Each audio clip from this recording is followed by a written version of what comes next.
There is a city in western Germany where Roman walls still stand. The Porta Nigra, the Black Gate, rises above the streets of modern Trier like a ghost from another age, its massive sandstone blocks darkened by 2,000 years of weather and time. Behind it, the foundations of imperial baths stretch across an area the size of a modern city block.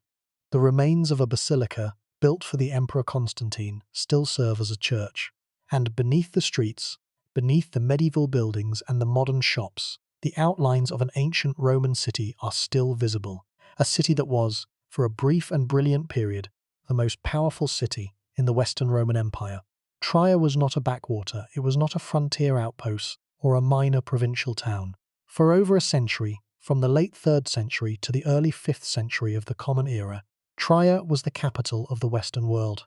It was the city from which Roman emperors governed the western half of the greatest empire in history. It was a metropolis of perhaps 80,000 people, with palaces, forums, amphitheatres, public baths, and all the apparatus of Roman imperial civilization. And it had libraries. Not one library, but multiple collections of manuscripts that served the imperial court, the administrative bureaucracy, the schools of rhetoric and law, and the educated citizens of a city that considered itself the equal of Rome. Those libraries are gone. Every scroll, every codex, every document that was held in the collections of Imperial Trier has vanished. Not a single manuscript survives, not a single catalogue, not a single reference in any surviving text tells us what the libraries of Trier contained or how large they were. The destruction was so complete, so thorough, and so final that the very existence of the libraries must be inferred from what we know about Roman civilization rather than demonstrated from any direct evidence. The libraries of Trier are not merely lost. They are erased, removed from the historical record with a completeness that is itself a testament to the violence and the chaos that ended Roman civilization in the West. The story of the libraries of Trier is the story of an entire civilization's knowledge vanishing from the face of the earth. It is the story of what happens when the institutions that preserve knowledge, the schools, the scriptoria, the administrative offices, the private collections of educated citizens, are swept away by forces that have no interest in what those institutions contain. It is the story of a catastrophe that was not sudden but slow, not dramatic but grinding, a catastrophe that unfolded over decades as the structures of Roman civilization in the West were progressively dismantled by invasion, civil war, economic collapse, and the simple inability of a society under siege to maintain the systems that had sustained its intellectual life for centuries. By the end of tonight, you are going to understand what the libraries of Trier likely contained, how they were built, why they mattered, and what their destruction tells us about the fragility of human knowledge. You are going to learn how the fall of Roman Trier was part of a broader pattern of knowledge destruction that erased the majority of Roman literary and scientific production. From the historical record, you are going to see how the texts that survive from the Roman world represent only a tiny fraction of what once existed, and how the specific texts that were lost at Trier and at hundreds of other Roman cities across the Western Empire included works of science, history, philosophy, law, medicine, and engineering that might have changed the course of European history if they had survived. And you are going to confront a question that should disturb anyone who cares about the life of the mind. How much of what the Romans knew has been permanently forgotten? Before we get started, if you find these mysteries as fascinating as we do, take a second to like the video or subscribe. It is a simple action, but it helps this channel reach more curious minds like yours. The Porta Nigra still stands in Trier, its stones enduring after 2 millennia of human history. But the knowledge that was once housed behind those walls, the manuscripts that filled the shelves of the imperial libraries, the documents that recorded the administration of half the known world, the literary and scientific works that sustained the intellectual life of one of the greatest cities in Roman history, all of that is gone.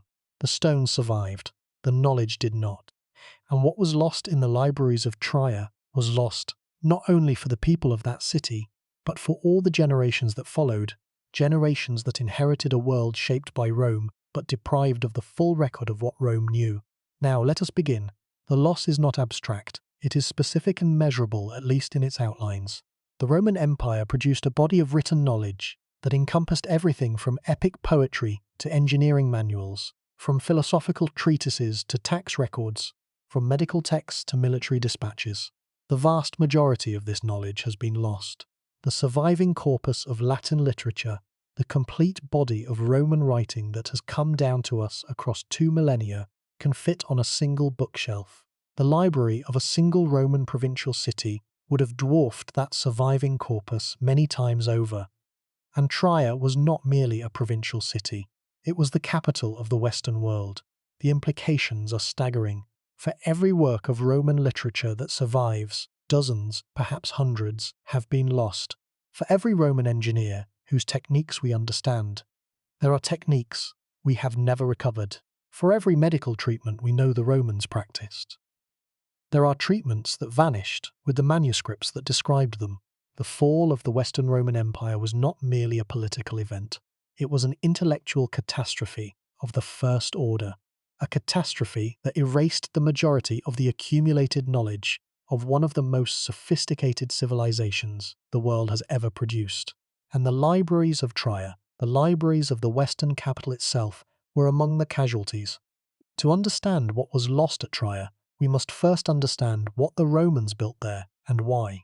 And to understand that, we must understand the role that libraries and written knowledge played in Roman civilization, a role that was far more extensive and far more central to the functioning of the state than most people realize.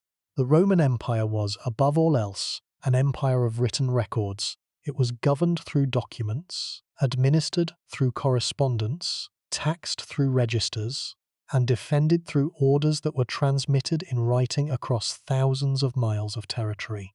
The Roman bureaucracy, which administered an empire stretching from Britain to Mesopotamia, from the Rhine to the Sahara, was one of the most sophisticated administrative systems the world had ever seen, and it depended entirely on the production, the transmission, and the storage of written documents. The tax records, the census data, the military dispatches, the legal codes, the provincial reports, and the diplomatic correspondence that kept the empire functioning constituted a body of written material of staggering proportions, most of which was stored in archives and libraries in the major administrative centres of the empire. Trier, known to the Romans as Augusta Treverorum, was one of the most important of these administrative centres. The city was founded in the late 1st century before the Common Era, probably around 16 before the Common Era, as a settlement on the Moselle River in the territory of the Treveri, a Celtic tribe that had been conquered by Julius Caesar. The location was strategically important, situated at the intersection of major Roman roads that connected the Rhine frontier to the interior of Gaul and to the Mediterranean world beyond. The city grew rapidly under Roman rule, developing from a modest settlement into one of the largest and most prosperous cities in the northwestern provinces of the empire. By the 3rd century of the Common Era, Trier had become one of the most important cities in the Roman world. In 285, when the Emperor Diocletian reorganized the empire under the system known as the Tetrarchy, dividing the empire into 4 administrative regions, each governed by its own emperor, Trier was chosen as the capital of the northwestern region, which encompassed Gaul, Britain, and the Iberian Peninsula. This was not a minor administrative decision. It was a recognition of Trier's strategic importance, its economic prosperity, and its capacity to serve as the seat of imperial power. From 285 onward, Trier was the residence of Roman emperors, the headquarters of the imperial administration for the western provinces, and one of the most important political and cultural centres in the empire. The physical transformation of Trier during this period was dramatic. The city was expanded and embellished with the monumental buildings that were expected of an imperial capital. The Porta Nigra, the massive gate that still stands today, was built in the late 2nd century and served as the ceremonial entrance to the city. The imperial baths, one of the largest bath complexes outside Rome itself, were constructed in the early 4th century. The Basilica of Constantine, a vast audience hall that was used for imperial ceremonies and judicial proceedings, was built during the reign of Constantine the Great, who resided in Trier before moving his capital to Constantinople. The amphitheatre, which could hold approximately 20,000 spectators, hosted gladiatorial contests and public spectacles, and the palace complex, which occupied a large area in the center of the city, housed the emperor, his court, and the extensive administrative staff that managed the western provinces. The city's population during this period is estimated to have been between 60,000 and 100,000 people, making it one of the largest cities in the Roman Empire outside the Mediterranean region. The population included not only the imperial court and the administrative bureaucracy, but also merchants, artisans, soldiers, teachers, lawyers, doctors, and members of the educated elite who were drawn to the city by the opportunities that an imperial capital offered. This population created a demand for the cultural amenities that were expected of a major Roman city, including schools, public lectures, theatrical performances, and, crucially, libraries. The Roman tradition of public libraries had been established in the 1st century before the Common Era, when the general Asinius Pollio founded the first public library in Rome, using the spoils of his military campaigns. The precedent was followed by the Emperor Augustus, who established 2 public libraries in Rome, one in the Temple of Apollo on the Palatine Hill, and another in the Porticus Octaviae. By the 4th century, the city of Rome itself contained approximately 28 public libraries, and the tradition of public library building had spread across the empire, with libraries established in major cities throughout the provinces. The evidence for libraries in the Roman provinces comes from a variety of sources, including archaeological remains, inscriptions, and references in literary texts. The most famous provincial library is the Library of Celsus in Ephesus, whose magnificent facade has been reconstructed from archaeological remains and is one of the most photographed Roman ruins in the world. The Library of Celsus was built in the early 2nd century and is estimated to have held approximately 12,000 scrolls. Other important provincial libraries have been identified or inferred at cities across the empire, including Athens, Pergamum, Alexandria, Antioch, Carthage, Timgad in North Africa, and numerous other locations. The specific evidence for libraries in Trier is limited, because the city has been continuously inhabited since Roman times, and the Roman buildings have been either demolished, rebuilt, or buried beneath later construction. The archaeological excavations that have been conducted in Trier have revealed the foundations of numerous Roman buildings, including the palace complex, the baths, and the amphitheatre, but no structure has been definitively identified as a library. However, the absence of archaeological evidence for a library does not mean that no library existed. Roman libraries were often housed in multi-purpose buildings, such as basilicas, bath complexes, or palace buildings, and the remains of a library might be difficult to distinguish from the remains of other types of buildings. The indirect evidence for libraries in Trier is much stronger. As the capital of the Western Roman Empire, Trier would have required extensive archives and libraries to support the administrative, legal, and diplomatic functions of the imperial court. The imperial administration generated and consumed vast quantities of written material, including legal codes, administrative directives, financial records, military reports, and diplomatic correspondence. The storage and the organization of this material would have required dedicated facilities staffed by trained archivists and librarians. The presence of such facilities in the imperial capital is not merely probable, it is virtually certain. The schools of rhetoric and law that operated in Trier during the 4th century provide additional evidence for the existence of substantial manuscript collections in the city. Trier was an important centre of education in the late Roman West, and the schools that operated there attracted students from across the western provinces. The poet and rhetorician Ausonius, who was one of the most important literary figures of the 4th century, taught at Trier before being appointed tutor to the Emperor Gratian. The education that Ausonius and his colleagues provided was based on the study of classical texts, and the schools would have required access to substantial collections of literary, philosophical, and rhetorical works to support their teaching. Ausonius himself provides indirect evidence for the intellectual life of Trier through his writings. His poems, letters, and other works describe a cultivated society in which education, literature, and intellectual pursuits were valued, and in which the classical literary tradition was studied and celebrated. Ausonius's own extensive knowledge of classical literature, which is evident in the numerous allusions and quotations that appear in his works, suggests that he had access to a substantial collection of classical texts during his years in Trier. The private libraries of the Roman elite would have constituted another important body of manuscripts in Trier. In Roman society, the possession of a private library was a mark of social status and cultural refinement, and the educated members of the Roman elite typically maintained collections of books that reflected their intellectual interests and their social aspirations. The private libraries of the wealthy citizens of Trier would have included works of literature, philosophy, history, rhetoric, and law, along with works of practical knowledge such as agriculture, architecture, and medicine. These private collections, while smaller than the public or imperial libraries, would have collectively represented a substantial body of manuscripts. The Christian community of Trier, which was one of the earliest and most important Christian communities in the Rhineland, would have maintained its own collections of religious texts. Trier was the seat of a bishopric from the 3rd century, and the city's Christian institutions would have accumulated collections of scriptures, theological treatises, liturgical texts, and the correspondence of the bishops and the clergy.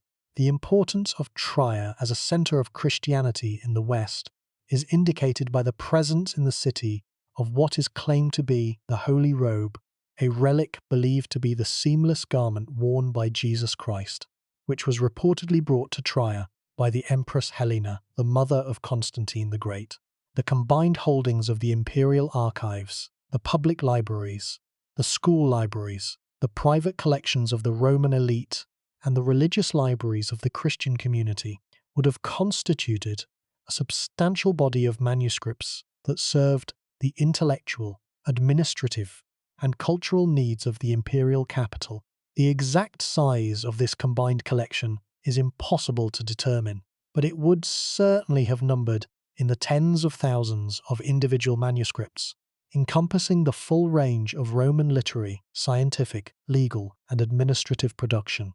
And this is where the story becomes deeply unsettling, because all of it, every scroll, every codex, every archive, every private collection, every school library, everything that had been accumulated over centuries of Roman civilization in Trier was destroyed, not in a single dramatic conflagration like the burning of the Library of Alexandria, but in a slow grinding process of destruction that unfolded over decades. As the structures of Roman civilization in the West were progressively dismantled by forces that the empire could no longer control, the cultural life of Roman Trier was shaped by the broader traditions of Roman intellectual culture, which placed a high value on education, literacy, and the cultivation of literary skill. Education in the Roman world followed a structured progression from elementary instruction in reading and writing through the study of grammar and literature under a grammaticus to the advanced study of rhetoric under a rhetor. This educational system, which was strikingly consistent across the empire, produced a literate and culturally unified elite that shared a common body of literary and philosophical knowledge, regardless of whether they lived in Rome, Athens, Carthage, or Trier. The teachers who staffed the schools of Roman Trier were not obscure provincial figures. They were members of a professional class of educators who were respected, compensated, and sometimes celebrated in Roman society. The Emperor Gratian, who reigned from 375 to 383, and who was himself a product of the educational system of Trier, issued a famous edict in 376 that established official salaries for teachers of rhetoric and grammar in the major cities of the empire, including Trier. This edict provides direct evidence for the existence of an organized educational system in the city, a system that would have required access to substantial collections of the literary and rhetorical texts that formed the basis of the Roman curriculum.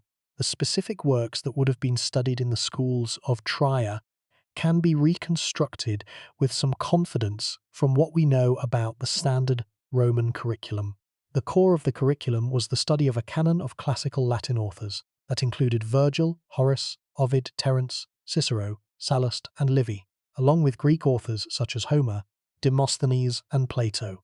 Students were expected to memorize and to analyze passages from these authors, to compose essays and speeches in the classical style, and to demonstrate their mastery of the rhetorical techniques that were the hallmark of a Roman education.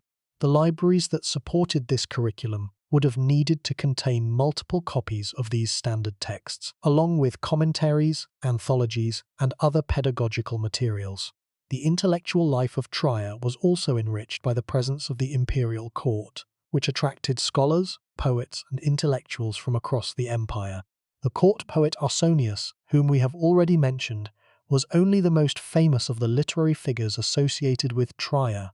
The city was also home to administrators, lawyers, diplomats, and military officers, who brought with them the cultural expectations and the intellectual habits of the Roman elite. These individuals would have maintained private libraries, patronized booksellers and copyists, and participated in the literary and intellectual activities that were a central feature of elite Roman social life. The presence of a mint in Trier, which produced coins for the Western Empire, is indicative of the city's economic importance and provides indirect evidence for the sophistication of its administrative apparatus. The operation of a mint required precise record-keeping, standardized procedures, and a trained workforce, all of which depended on the written documentation that was the backbone of Roman administration. The records of the Trier mint, which would have documented the production of coins, the sources and quantities of precious metals, and the distribution of the finished coins, are among the administrative documents that were lost when the city's archives were destroyed. The religious transformation of the 4th century added a new dimension to the intellectual life of Trier. The conversion of the Roman Empire to Christianity, which began with the Emperor Constantine's Edict of Toleration in 313, and which accelerated throughout the 4th century, created a demand for new types of written material, including copies of the scriptures, theological treatises, liturgical texts, and the correspondence of the bishops and the clergy. The production and the distribution of these Christian texts was a major intellectual and logistical undertaking that required the establishment of new scriptoria, the training of new scribes, and the creation of new institutional structures for the production and the storage of manuscripts. Trier was at the center of this transformation. The city's bishop, who was one of the most important ecclesiastical figures in the Western Church, presided over a diocese that encompassed a large area of the Rhineland, and that required an extensive administrative apparatus of its own. The correspondence between the bishops of Trier and the other major figures of the 4th century church, including the popes, the emperors, and the bishops of other major cities, would have constituted a body of documents of enormous historical value. These documents would have provided detailed information about the religious, political, and social history of the Rhineland during one of the most transformative periods in European history. They have been entirely lost. The strategic importance of Trier as a military headquarters adds another dimension to the manuscripts that would have been held in the city. The Western Military Command, which was responsible for the defense of the Rhine frontier against the Germanic peoples who lived beyond it, was headquartered in Trier for much of the 4th century. The military administration generated a vast quantity of written material, including orders of battle, troop dispositions, supply requisitions, intelligence reports, maps, and the correspondence between the military commanders and the imperial court.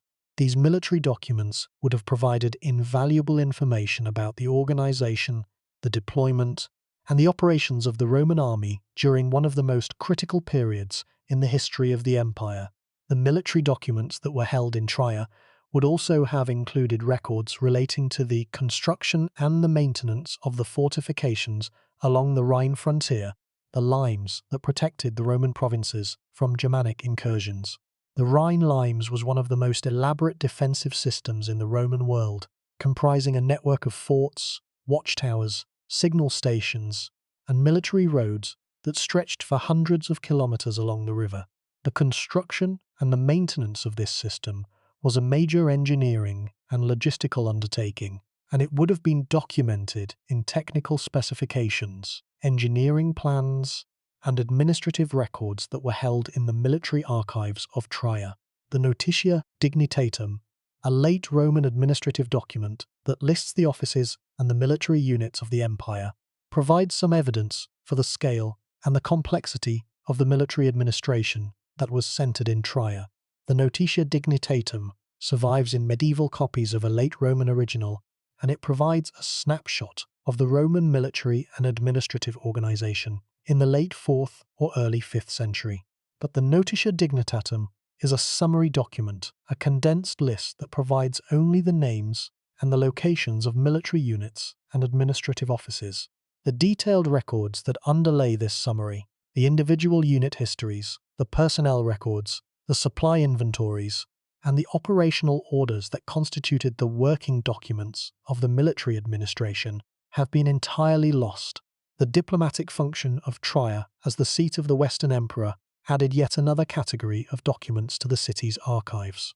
The Western Emperor conducted diplomatic relations with the Eastern Emperor, with the Germanic peoples beyond the Rhine, with the Church, and with the various political factions within the empire itself. The diplomatic correspondence that documented these relationships would have provided detailed information about the political dynamics of the late Roman world, the negotiations and the conflicts that shaped the course of events during one of the most consequential periods in European history. The loss of this diplomatic correspondence is one of the most significant gaps in the historical record of the late Roman period. The industrial capacity of Roman Trier was another foundation of its cultural life that is often overlooked. The city was a major center of manufacturing, producing goods that were distributed across the northwestern provinces of the empire and beyond. The glass industry of the Rhineland, which was centered in the area around Trier, produced glass vessels, windows, and decorative objects of remarkable quality and sophistication. The pottery industry produced terra sigillata, the distinctive red-glazed tableware that was one of the most widely distributed consumer goods in the Roman Empire. The textile industry produced woolen cloth that was traded across the empire, and the wine industry, which has been a feature of the Moselle Valley since Roman times, produced wines that were celebrated by Roman writers, including Ausonius himself, who wrote a poem in praise of the Moselle and its vineyards. Each of these industries depended on technical knowledge that was documented in manuals, recipes, and production records. The glassmakers needed to know the precise proportions of sand, soda, and lime that were required to produce glass of specific colors and qualities. The potters needed to know the compositions of their clay bodies and their glazes, the temperatures and the durations of their firing cycles, and the techniques of forming, decorating, and finishing their wares. The winemakers needed to know the practices of viticulture and vinification that produced wines of consistent quality. This technical knowledge, which had been accumulated over generations of practice and experimentation, was documented in written form and held in the private and institutional collections of the city. Its loss was a loss not merely of information but of practical capability that took centuries to recover. The social structure of Roman Trier provides additional context for understanding the nature and the extent of the city's intellectual life. The city's population included not only the imperial court, the military garrison, and the administrative bureaucracy, but also a substantial middle class of merchants, artisans, professionals, and minor officials who participated in the cultural life of the city to varying degrees. The archaeological evidence from Trier, including the remains of private houses, the inscriptions on tombstones, and the artifacts of daily life, reveals a society that was literate, culturally engaged, and connected to the broader intellectual currents of the Roman world.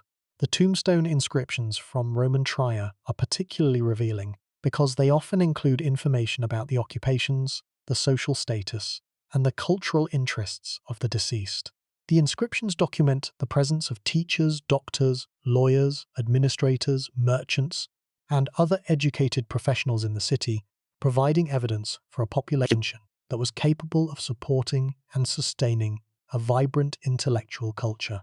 The tombstones also occasionally include literary allusions, quotations from classical texts, and other evidence of educational attainment that testify to the pervasiveness of the classical literary tradition in the life of the city. The coinage of the Trier Mint provides another form of evidence for the cultural life of the city. The designs of Roman coins often included references to literary, mythological, and historical themes that reflected the cultural preoccupations of the society that produced them. The coins struck at the Trier Mint include images and inscriptions that reference classical mythology, imperial ideology, and the religious transformations of the 4th century, providing evidence for the cultural context in which the city's intellectual life was embedded. The water supply system of Roman Trier was one of the most impressive engineering achievements in the northwestern provinces of the empire. The city was supplied with water through an aqueduct that stretched for approximately 12 kilometers from sources in the hills to the east of the city, delivering fresh water to the public baths, the fountains, the private houses, and the industrial facilities of the urban centre. The aqueduct of Trier, which was constructed primarily of cut stone and which included sections of underground tunnel, above-ground channel, and bridged valley crossing, was a feat of engineering that required precise surveying, careful construction, and ongoing maintenance to ensure the continuous flow of water. The engineering knowledge that underlay the construction and the operation of the aqueduct was documented in technical records that were held in the administrative archives of the city. These records would have included the original survey data that determined the route and the gradient of the aqueduct, the construction specifications that described the dimensions, the materials, and the building techniques used in each section, and the maintenance records that documented the repairs, the cleanings, and the modifications that were carried out over the course of the aqueduct's operating life. The loss of these records means that the specific engineering knowledge that produced the Trier aqueduct must be reconstructed from the physical remains of the structure itself, a process that can reveal the results of the engineering, but not the methods by which those results were achieved. The public baths of Trier, which were among the largest bath complexes in the Roman Empire outside of Rome itself, provide another example of the engineering knowledge that was lost when the city's archives were destroyed. The imperial baths, whose ruins are one of the major tourist attractions of modern Trier, were a massive complex that included heated pools, cold pools, steam rooms, exercise areas, and social spaces.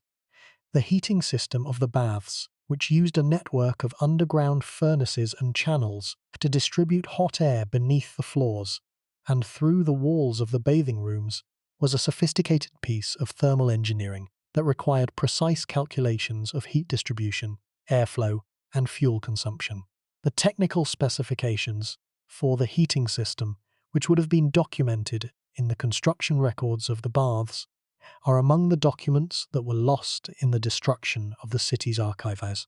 The urban planning of Roman Trier, which organized the city according to the standard Roman grid pattern, with a forum, a market, residential quarters, and industrial areas, was itself a form of knowledge that was documented in the city's records. The cadastral maps, the property registers, and the zoning regulations that organized the use of urban space in the Roman city were maintained in the administrative archives and provided the framework for the orderly development and the efficient functioning of the urban centre. The loss of these planning documents, along with the broader collapse of the administrative system that had produced and maintained them, contributed to the disorganization of urban space that characterized the transition from the Roman to the medieval city. The literary tradition that flourished in 4th century Trier was not confined to the works of Ausonius alone. The city attracted poets, rhetoricians, panegyrists, and other literary figures who contributed to a vibrant cultural life that rivaled the intellectual centres of Italy. The Panegyrici Latini, a collection of Latin panegyrics that praised the Roman emperors, includes several speeches that were delivered at Trier, testifying to the city's role as a centre of imperial ceremonial and rhetorical culture. These panegyrics, which are among them the most important literary documents of the late Roman period, were produced by speakers who had access to the libraries and the educational institutions of the city, and they reflect the high level of rhetorical training and literary culture that was available in the imperial capital. The presence of imperial workshops and manufactories in Trier added another dimension to the city's economic and intellectual life. The imperial government maintained specialized workshops in the city that produced weapons, armor, ceremonial objects, and other goods for the use of the court and the military. These workshops employed skilled artisans who worked with metals, textiles, ivory, gemstones, and other materials, using techniques that required specialized knowledge and training. The technical knowledge that underlay the work of these imperial workshops was documented in production records, quality standards, and training manuals that were held in the administrative archives of the city. The trade networks that connected Trier to other parts of the Roman Empire and to the lands beyond its frontiers provide additional evidence for the breadth of the city's economic and intellectual connections. Trier was a major node in the trade networks that carried goods, ideas, and people across the Western Empire, connecting the city to the ports of the Mediterranean, the markets of northern Gaul, and the frontier posts along the Rhine. The merchants who operated in these networks maintained records of their transactions, their itineraries, and their business relationships that were held in the commercial archives of the city. These trade records would have provided detailed information about the economic geography of the late Roman world, the prices and the availability of goods, and the networks of exchange that connected the different regions of the empire. The cultural life of Trier was also enriched by the public spectacles that were staged in the city's amphitheatre and its other entertainment venues. The gladiatorial contests, the chariot races, the theatrical performances, and the public festivals that were a feature of Roman urban life required elaborate organization and documentation, including the schedules of events, the contracts with performers and suppliers, and the financial records that tracked the costs and the revenues of the spectacles. The loss of these records has deprived us of evidence that would have illuminated the social and cultural life of the city in ways that are not available from any other source. The numismatic evidence from Trier, while it cannot replace the lost manuscripts, provides important supplementary information about the city's history and its role in the late Roman world. The Trier Mint was one of the most prolific coin-producing facilities in the Western Empire, and the coins it produced are found throughout the archaeological record of northwestern Europe. The inscriptions, the images, and the symbols on these coins provide evidence for the political events, the religious transformations, and the economic conditions of the period. The coins document the succession of emperors who resided in or were associated with Trier, the military campaigns that were conducted from the city, and the religious policies, including the transition from paganism to Christianity, that shaped the cultural life of the late Roman world. The relationship between Trier and the other major cities of the Roman world provides additional context for understanding the nature and the extent of the city's intellectual resources. As the capital of the Western Empire, Trier was connected to Rome, Constantinople, Milan, Ravenna, and the other major centers of imperial power by a network of communication that included regular postal services, diplomatic exchanges, and the movement of administrators, soldiers, merchants, and scholars. This network facilitated the exchange of manuscripts and ideas between the major cities of the empire, ensuring that the libraries of Trier had access to the same body of literature and scholarship that was available in the other major centers of Roman intellectual life. The destruction of Trier's libraries was not an event, it was a process. It began in the late 4th century, when the Western Roman Empire entered a period of terminal decline, and it continued through the 5th century as successive waves of invasion, civil war, and social collapse progressively dismantled the structures of Roman civilization in the Rhineland. By the time the process was complete, the city that had been the capital of the Western Roman Empire had been reduced to a fraction of its former size. Its monumental buildings were in ruins, and the manuscripts that had filled its libraries and archives had been destroyed or dispersed. beyond recovery.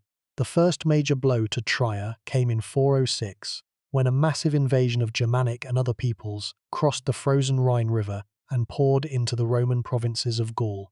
The Vandals, the Alans, the Suevi, and other groups crossed the river in the dead of winter, overwhelming the frontier defences that had protected the Roman provinces for centuries. The invasion devastated the countryside of Gaul and disrupted the trade routes and the communication networks that connected Trier to the rest of the empire. The city itself may not have been attacked in this initial invasion, but the surrounding territory was ravaged, and the economic and administrative systems that sustained the city began to unravel. The situation deteriorated rapidly in the years that followed. In 411, the usurper Constans III withdrew the Roman garrison from Britain and crossed to Gaul, plunging the western provinces into civil war. The military resources that might have been used to defend the Rhine frontier were diverted to fight internal political conflicts, leaving the cities of the Rhineland increasingly vulnerable to attack. Trier, which had been the political and military headquarters of the western provinces, found itself without the military protection that its status had previously guaranteed. The city was sacked at least 4 times during the 5th century. The exact dates and the specific circumstances of these sackings are debated by historians, but the general outline of the destruction is clear. The first sacking is generally placed around 406 to 411, during the chaos of the Rhine crossing and the subsequent civil wars. The second sacking occurred sometime around 420, probably at the hands of Frankish raiders.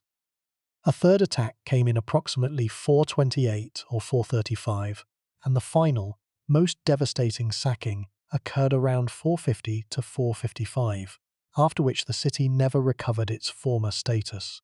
The contemporary account that gives us the most vivid picture of the destruction of Trier comes from the pen of Salvian of Marseille, a Christian writer of the 5th century who described the fall of Trier in his work De Gubernatione Dei, or On the Governance of God.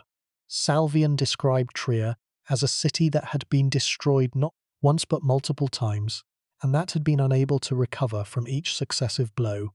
He described the streets filled with the unburied dead, the buildings in ruins, the surviving population reduced to begging for food, amid the wreckage of what had been one of the greatest cities in the empire. Salvian's account is polemical in character, intended to argue that the destruction of Roman cities was a divine punishment for the sins of their inhabitants.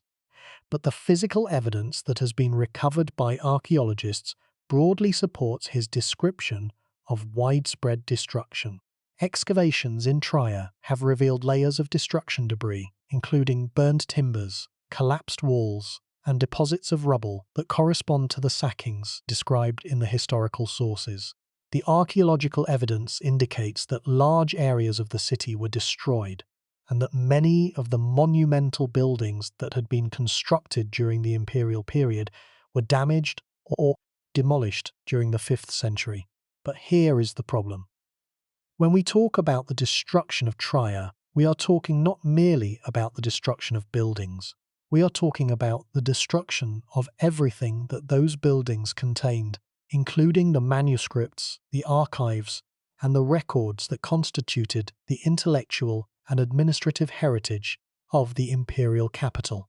The sacking of a city in the ancient world was a comprehensive act of destruction that typically involved looting, burning, and the wholesale demolition of buildings. The invaders who sacked Trier were not scholars.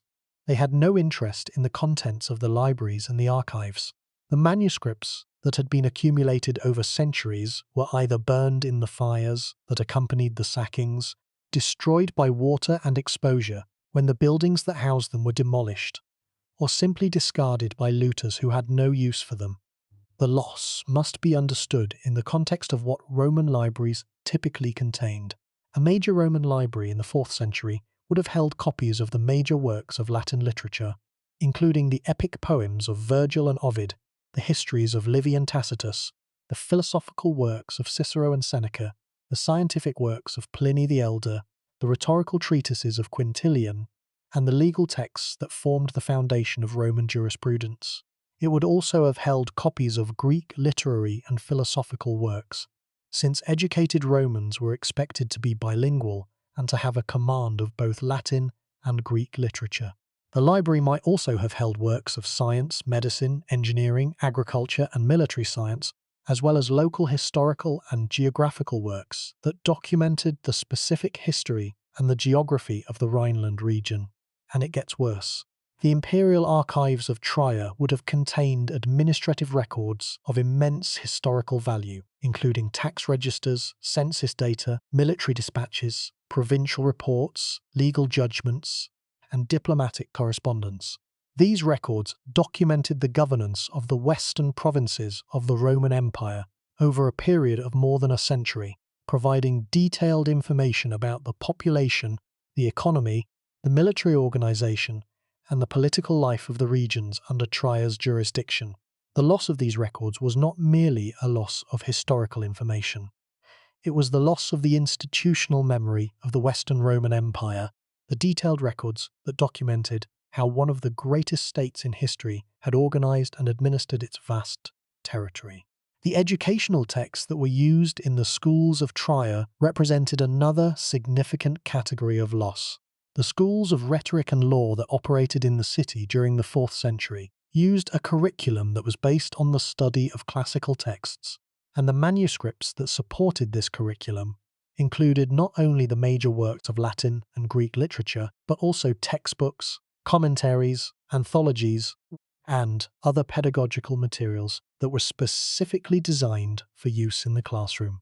These educational materials are among the least likely to have survived the destruction, because they were often regarded as utilitarian objects rather than as valuable literary works, and they would not have been prioritized for preservation in the way that a major literary or philosophical text might have been.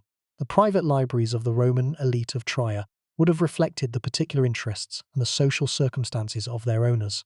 Some would have specialized in legal texts, reflecting the professional needs of lawyers and administrators. Others would have emphasized literature and philosophy, reflecting the cultural aspirations of the educated elite. Still others might have included technical works on agriculture, architecture, or medicine, reflecting the practical concerns of wealthy landowners and administrators. The diversity of these private collections meant the total body of manuscripts in the city encompassed a wider range of subjects and a greater variety of texts than any single library would have contained. The Christian texts that were held in the religious institutions of Trier included not only copies of the scriptures and the major theological works of the Church Fathers, but also the correspondence of the bishops of Trier, the records of local church councils, and the administrative documents of the diocese. These texts would have provided invaluable evidence for the history of early Christianity in the Rhineland, a subject that is currently known only from fragmentary and often contradictory sources. The loss of the Christian archives of Trier was a loss not only for the history of Christianity, but for the broader social and cultural history of the region. The total scale of the loss at Trier is impossible to quantify with precision, but some rough estimates can be made based on what we know about the size of Roman libraries and the reading habits of the Roman elite. A major public library in the Roman Empire typically contained between 10,000 and 20,000 scrolls or codices. The imperial archives would have added thousands of additional documents. The private libraries of the wealthy citizens would have collectively added thousands more. A conservative estimate would place the total number of manuscripts in Trier, at the time of its destruction, in the range of 20,000 to 50,000 individual documents, though the actual number could have been considerably higher. The destruction of Trier was not unique. It was one instance of a pattern that was repeated across the entire Western Roman Empire during the 5th century. The cities of Gaul, Spain, Britain, North Africa, and Italy were all subjected to the same processes of invasion, civil war, and social collapse that destroyed Trier, and the libraries and archives of these cities suffered the same fate. The cumulative loss of manuscripts across the Western Empire during the 5th and 6th centuries was catastrophic, resulting in the disappearance of the vast majority of the literary, scientific, and administrative production of Roman civilization. The numbers are striking. The total literary output of the Roman world, spanning a period of approximately 800 years, from the founding of Latin literature in the 3rd century, before the Common Era, to the end of the Western Empire in the 5th century, has been estimated to encompass many tens of thousands of individual works, composed by thousands of known and unknown authors. Of this vast body of literature, only a tiny fraction survives. The surviving works of Latin literature can be contained in a few hundred volumes, and they represent the output of fewer than 100 authors. The rest, the works of the thousands of other Roman writers, whose names are known from references in surviving texts, the works of the countless anonymous writers who produced the administrative, legal, scientific and technical literature of the empire, is gone. But here is what makes this truly terrifying. The surviving works of Latin literature are not a representative sample of the total output. They are a biased sample, shaped by the specific circumstances of preservation. The works that survived are, for the most part, the works that were considered most important by the medieval monks who copied them, works of literature, philosophy, and theology that were valued for their educational or their religious significance. The works that were lost include a much wider range of subjects and genres, including scientific and technical literature, administrative and legal documents, local histories and geographical descriptions, and the popular literature that ordinary Romans read and enjoyed, but that was not considered worthy of preservation by the monks who were the primary agents of manuscript survival in the medieval period. The loss at Trier and at the hundreds of other Roman cities that suffered similar fates was therefore not merely a quantitative loss, the loss of a certain number of manuscripts. It was a qualitative loss, the loss of entire categories of knowledge that were not represented in the manuscripts that survived. The scientific, technical, and administrative knowledge of the Roman Empire, the knowledge that enabled the Romans to build roads, aqueducts, bridges, and buildings that have lasted for 2,000 years. The knowledge that enabled them to administer a state of unprecedented size and complexity. The knowledge that enabled them to practice medicine, agriculture, and engineering at levels that would not be matched in Europe for centuries. Much of this knowledge was lost when the libraries and archives of the Western Roman cities were destroyed. The specific character of the destruction that befell Trier deserves more detailed examination. The sackings of the 5th century were not random acts of violence. They were the product of specific political and military circumstances that determined the nature and the extent of the destruction. The Germanic peoples who attacked Trier, primarily the Franks but also the Alemanni and other groups, were not motivated by a desire to destroy Roman civilization as such. They were motivated by the desire for plunder, for territory, and for the political and economic advantages that the control of a major Roman city could provide. The destruction of the city's cultural and intellectual heritage was not a deliberate act of cultural vandalism. It was an incidental consequence of military operations that were aimed at more tangible targets. This distinction is important because it helps to explain the nature of the loss. The libraries and archives of Trier were not systematically targeted for destruction, as the Library of Alexandria is sometimes said to have been. They were destroyed as a byproduct of the general violence that accompanied the sackings, as buildings were looted and burned, as streets were blocked with rubble, and as the social order that had maintained the libraries collapsed. The manuscripts that were lost at Trier were not burned in bonfires by barbarians who hated learning. They were consumed by the fires that swept through the city during the sackings, damaged by water and exposure when the buildings that housed them were demolished, and neglected by a population that was struggling to survive and that had no resources to devote to the preservation of manuscripts. The eyewitness accounts of the destruction of Roman cities in the 5th century provide vivid illustrations of the process by which manuscripts were lost. The description by Salvian of Marseille of the aftermath of the sacking of Trier, with its images of unburied dead, ruined buildings, and desperate survivors, suggests a level of destruction that would have been fatal to any manuscript collection.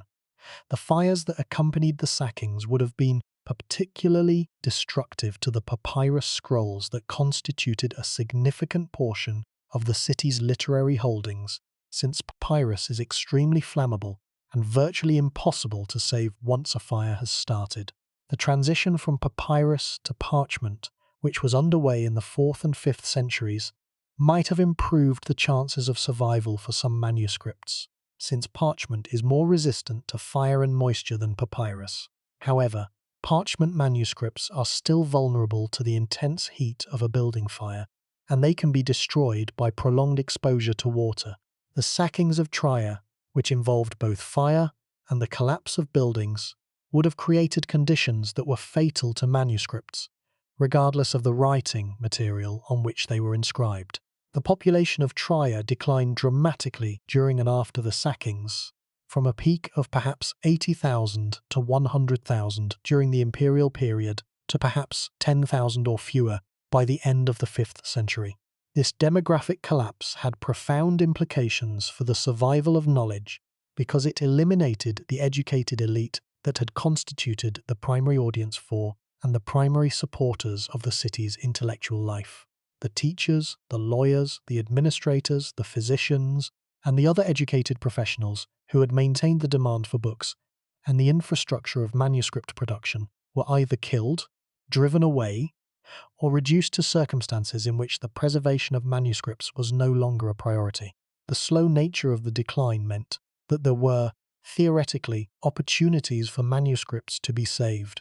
Between the first sacking and the last, a period of several decades, it would have been possible for individuals or institutions to remove manuscripts from the city and to transport them to safer locations. The fact that no significant body of manuscripts from Roman Trier is known to have survived suggests that these opportunities were either not taken or that the manuscripts that were saved were subsequently lost through other means.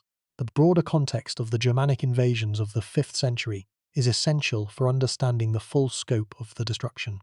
The crossing of the Rhine in 406 was not an isolated event.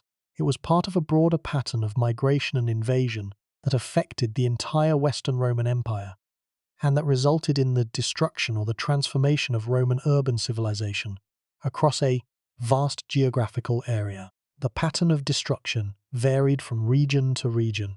In some areas, the Germanic invaders established themselves as the rulers of largely intact Roman societies, preserving many of the institutions and the cultural practices of the Roman world. In other areas, the destruction was more thorough, resulting in the abandonment of cities, the collapse of the administrative system, and the loss of the material and intellectual infrastructure that had sustained Roman civilization. The Rhineland, which was on the frontier of the empire, and which was directly in the path of the invading peoples, suffered some of the most severe destruction. The loss of urban civilization in the Rhineland was not merely a matter of military destruction. It was also a consequence of the economic collapse that accompanied the political disintegration of the Western Empire. The cities of the Roman world depended on a complex economic system that included long-distance trade, specialized manufacturing, and the taxation and redistribution of agricultural surplus. When this economic system collapsed, the cities that depended on it could no longer sustain their populations, and the urban infrastructure, including the libraries and the educational institutions, deteriorated along with the rest of the city. The comparison with other Roman cities that suffered similar fates is instructive. The city of Cologne, another major Roman city on the Rhine, was also sacked during the 5th century and experienced a similar decline in population and in the quality of urban life. The city of Mainz, another important Roman military centre on the Rhine, was destroyed during the Rhine crossing of 406 and never fully recovered. The city of Strasbourg, the city of Metz, the city of Reims, and dozens of other Roman cities in Gaul and the Rhineland suffered varying degrees of destruction and decline during the 5th century. Each of these cities had possessed libraries, archives, schools, and private collections of manuscripts that documented the intellectual and administrative life of the Roman provinces. The cumulative loss of these collections across all the cities of the Rhineland and Gaul represents one of the most devastating losses of knowledge in the history of Western civilization. The specific losses at Trier, while impossible to quantify, were part of this broader pattern, and they must be understood in the context of the civilizational catastrophe that engulfed the entire Western Roman world. The role of the Christian Church in the intellectual life of late Roman Trier adds an important dimension to the story of the city's libraries. The 4th century was a period of intense theological debate in the Christian world, as the Church struggled to define its doctrines, to establish its institutional structures, and to resolve the controversies that threatened to divide the Christian community. Trier was at the center of these debates, and the city's Christian leaders participated actively in the theological and political conflicts of the period. The Emperor Constantine the Great, who resided in Trier before moving his capital to Constantinople, played a crucial role in the transformation of Christianity from a persecuted minority religion to the official religion of the Roman Empire. The Council of Nicaea, which Constantine convened in 325 to resolve the Arian controversy, was one of the most important events in the history of Christianity, and its proceedings were documented in records that were distributed to the major cities of the empire, including Trier. The records of the Council of Nicaea and of the subsequent church councils that addressed the theological controversies of the 4th century would have been held in the archives of the Bishop of Trier, along with the correspondence between the bishops of Trier and the other major figures of the 4th century church. The figure of Saint Ambrose, the Bishop of Milan, who was one of the most important theologians and political figures of the 4th century, had connections to Trier that illustrate the web of relationships that linked the major cities of the Western Empire. Ambrose's father had served as Praetorian Prefect of Gaul, with his headquarters in Trier, and Ambrose himself had spent part of his youth in the city. The correspondence between Ambrose and the bishops of Trier, which would have been preserved in the archives of both cities, has been lost, and the specific details of the theological and political relationship between Milan and Trier during this critical period are unknown. The story of the discovery of the relics of the martyrs Gervasius and Protasius by Ambrose in Milan in 386, which was one of the most sensational religious events of the 4th century, and which had political implications that affected the entire Western Empire, would have been documented in the correspondence and the records of the bishops of Trier. The theological and political significance of relic veneration, which was a subject of intense debate in the 4th century church, would have been discussed in the theological literature that was held in the city's religious libraries. The figure of Saint Athanasius, the Bishop of Alexandria, who was one of the most important defenders of the Nicene orthodoxy against the Arian heresy, also had connections to Trier. Athanasius was exiled to Trier by the Emperor Constantius II in 335 and lived in the city for approximately 2 years, during which time he introduced the monastic tradition to the Western Church. Athanasius's presence in Trier would have left a mark on the city's intellectual and religious life, and the documents relating to his exile, his activities in the city, and his relationships with the local Christian community would have been preserved in the archives of the bishop. These documents, like so much else, have been lost. The development of Christian Latin literature in the 4th century, which produced some of the most important theological works in the history of Christianity, was closely connected to the intellectual life of cities like Trier. The works of Saint Jerome, Saint Augustine, and other great Christian writers of the 4th and 5th centuries were composed in a literary tradition that drew on both the classical Latin literary heritage and the new theological and spiritual concerns of the Christian faith. The libraries of Trier would have contained copies of these works as they were produced and circulated, providing the city's Christian community with access to the most important theological literature of its time. The intellectual impact of the loss of Roman Trier's libraries must also be understood in terms of the specific academic disciplines that were represented in the city's collections. The study of rhetoric, which was the capstone of the Roman educational system, and which was the primary qualification for careers in law, administration, and politics, was supported by a substantial body of theoretical and practical literature.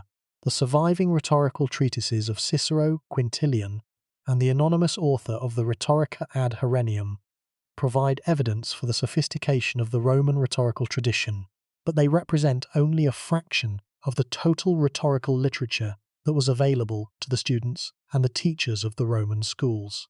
The lost rhetorical literature includes collections of model speeches, anthologies of rhetorical figures and techniques, handbooks of argumentation and persuasion, and the published speeches of orators who were famous in their own time but whose works have not survived.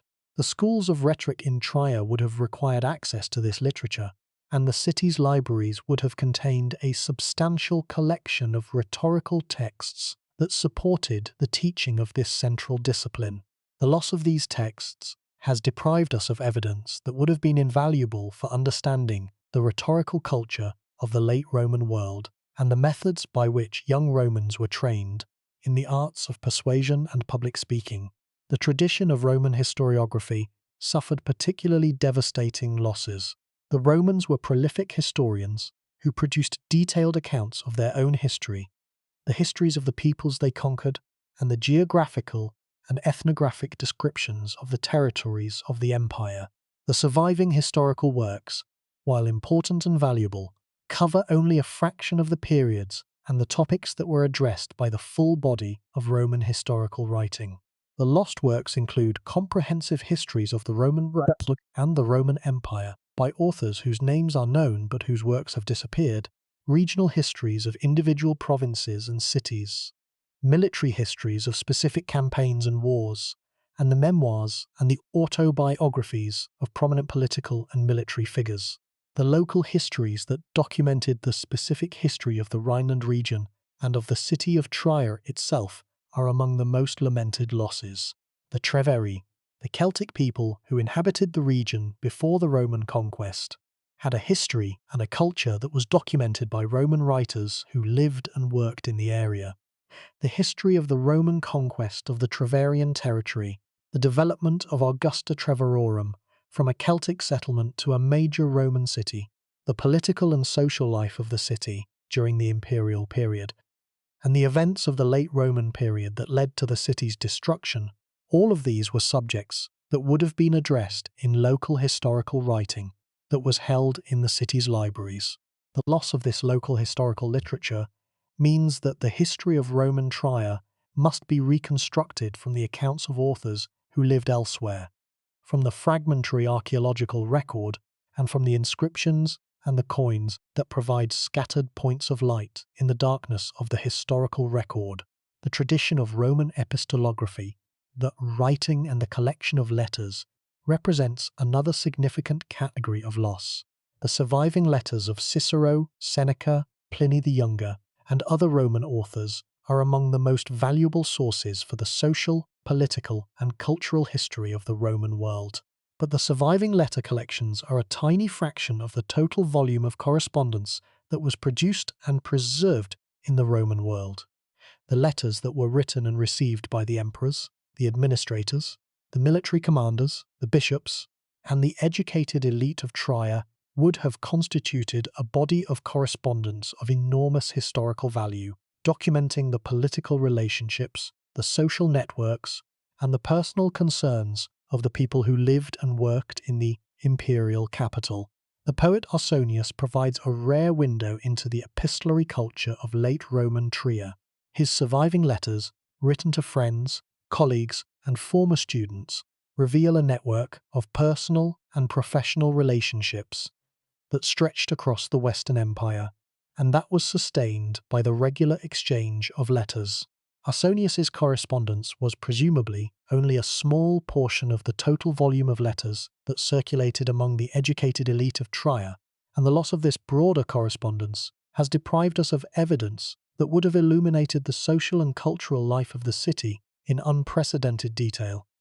The question of whether any knowledge from the libraries of Trier might have been transmitted orally, surviving the destruction of the manuscripts through the memories of the people who had read and studied them, is one that deserves consideration. The Roman educational system placed a strong emphasis on memorization, and educated Romans were expected to have committed to memory substantial portions of the classical literary canon. The possibility that some of the knowledge that was lost in the manuscripts might have survived in the memories of the educated elite, transmitted from teacher to student and from parent to child in an oral tradition that bridged the gap between the literate Roman world and the less literate early medieval world, is a possibility that cannot be entirely ruled out. However, the limitations of oral transmission as a means of preserving complex knowledge are severe. Oral tradition can preserve the general outlines of stories, the basic principles of practical knowledge, and the core tenets of religious and philosophical traditions. But it cannot preserve the specific details of technical knowledge, the precise wording of legal texts, or the comprehensive records of administrative systems that were the hallmark of the Roman written tradition.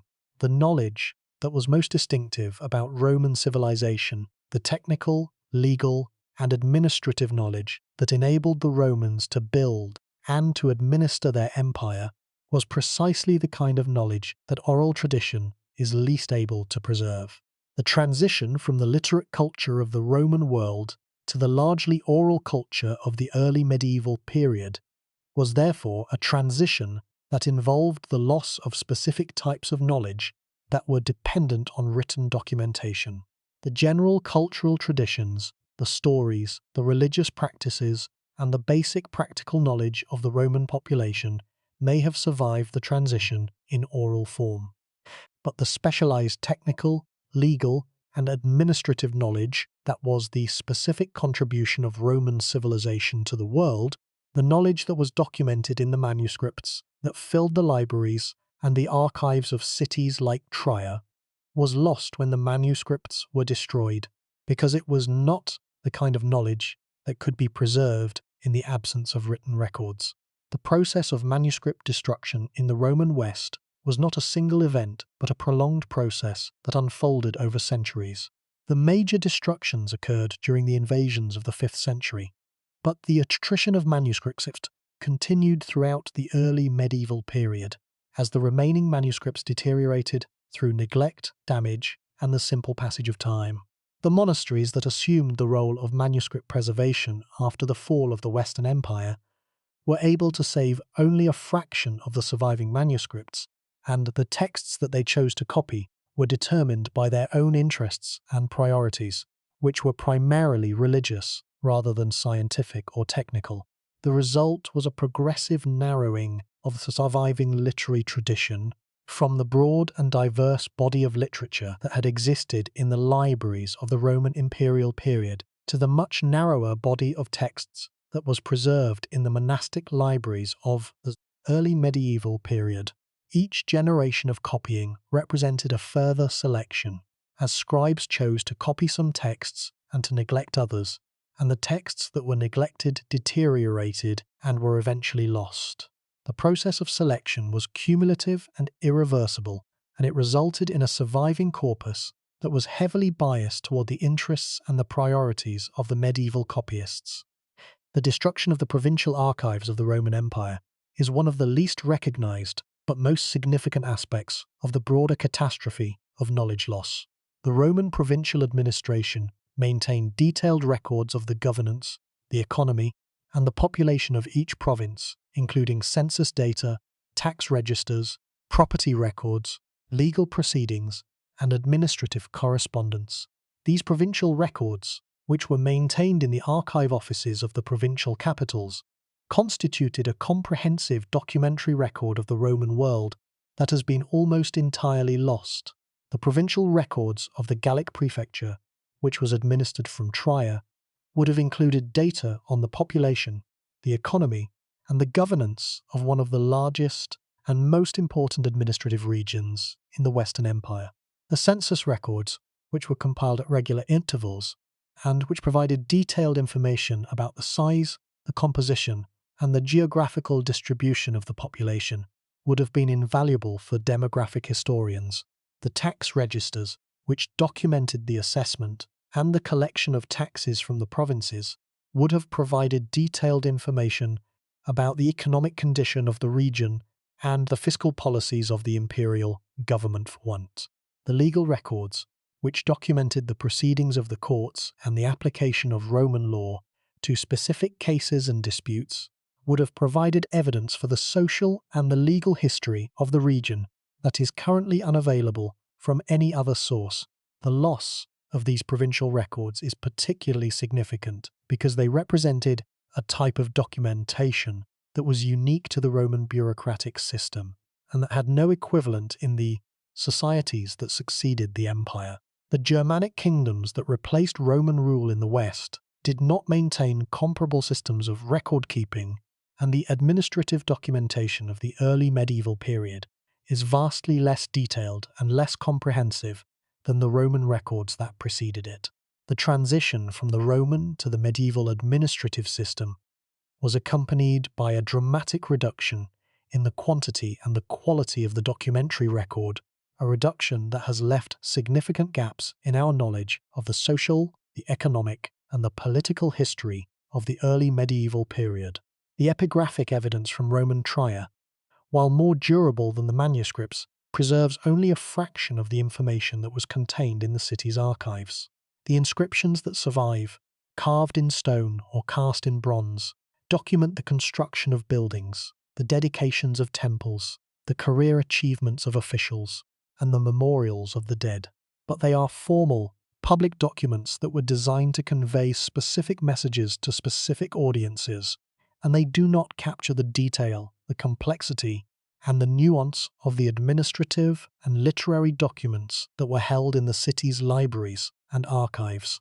The role of the codex format in the manuscript culture of late Roman Trier deserves attention, because the transition from the scroll to the codex, the bound book, which occurred during the 3rd and 4th centuries, had important implications for the preservation and the transmission of texts. The codex format was more durable than the scroll, more compact, easier to navigate, and more suitable for the storage and the retrieval of information. The adoption of the codex by the Christian Church, which used the new format for its scriptures and its liturgical texts, accelerated the transition and ensured that the codex became the standard format for manuscript production in the late Roman and the medieval periods. The libraries of 4th century Trier would have contained manuscripts in both scroll and codex format, as the transition was still underway during this period. The scrolls, which were made of papyrus, and which were the traditional format for literary texts in the Roman world, would have been the more vulnerable to destruction, since papyrus is more fragile and more flammable than the parchment that was used for codices. The codices, which were made of parchment and which were bound between wooden boards, would have been somewhat more durable, but they were still vulnerable to the fires and the violence that accompanied the sackings of the city. The format of the manuscripts in the Trier libraries also has implications for the scale of the loss. A single codex could contain a much larger body of text than a single scroll, because both sides of the parchment could be used, and because the codex format allowed for the inclusion of many pages in a single binding. The conversion of texts from scroll to codex format therefore represented a consolidation of the library's holdings, reducing the number of individual physical objects while potentially increasing the density of information contained in each one. The destruction of a single codex might therefore have resulted in the loss of a larger body of text than the destruction of a single scroll. The specific scribal practices that were used in the production of manuscripts in late Roman Trier are largely unknown because the manuscripts themselves have been lost, and the institutional records that might have documented the practices of the city's scriptoria have been destroyed. The general practices of manuscript production in the late Roman period are known from surviving manuscripts produced in other parts of the empire and from the accounts of ancient and medieval writers who described the process of manuscript production.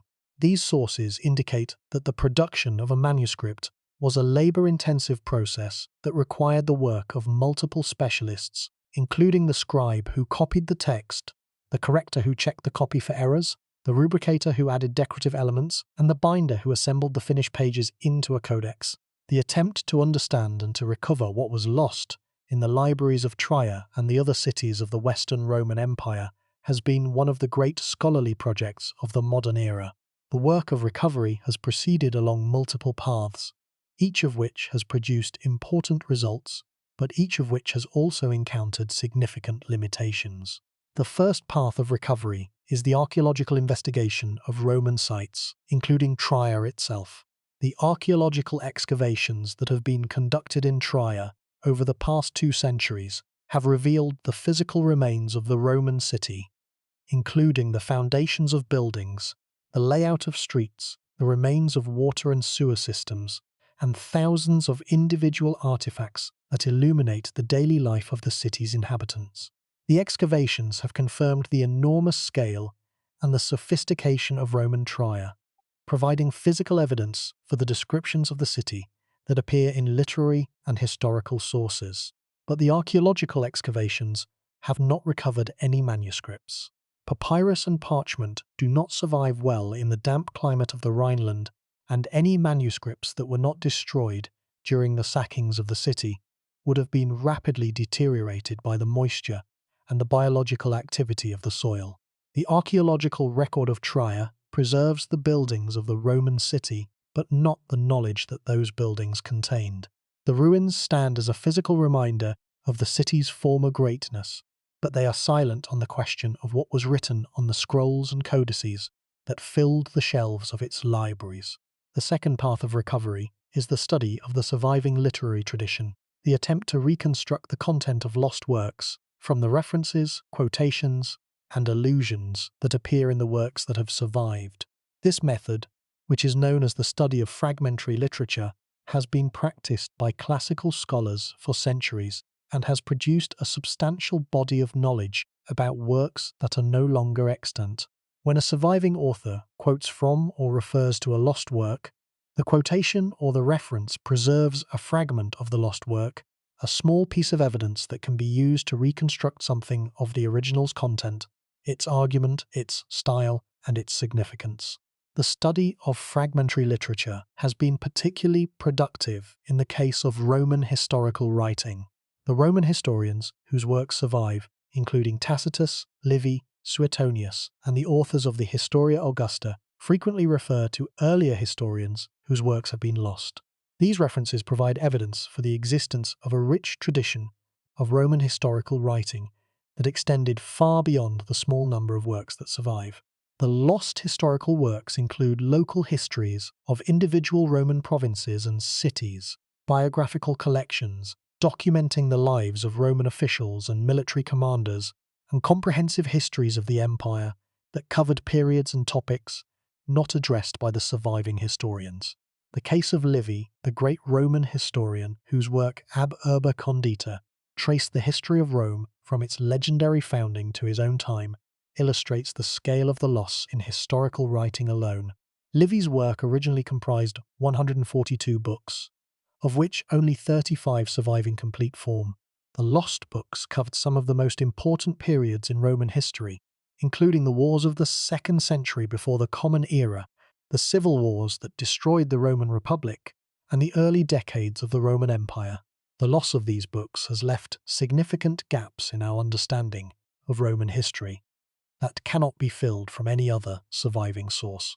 The third path of recovery is the study of the Roman technical and scientific tradition, the attempt to reconstruct the knowledge that enabled the Romans to build and to administer their empire.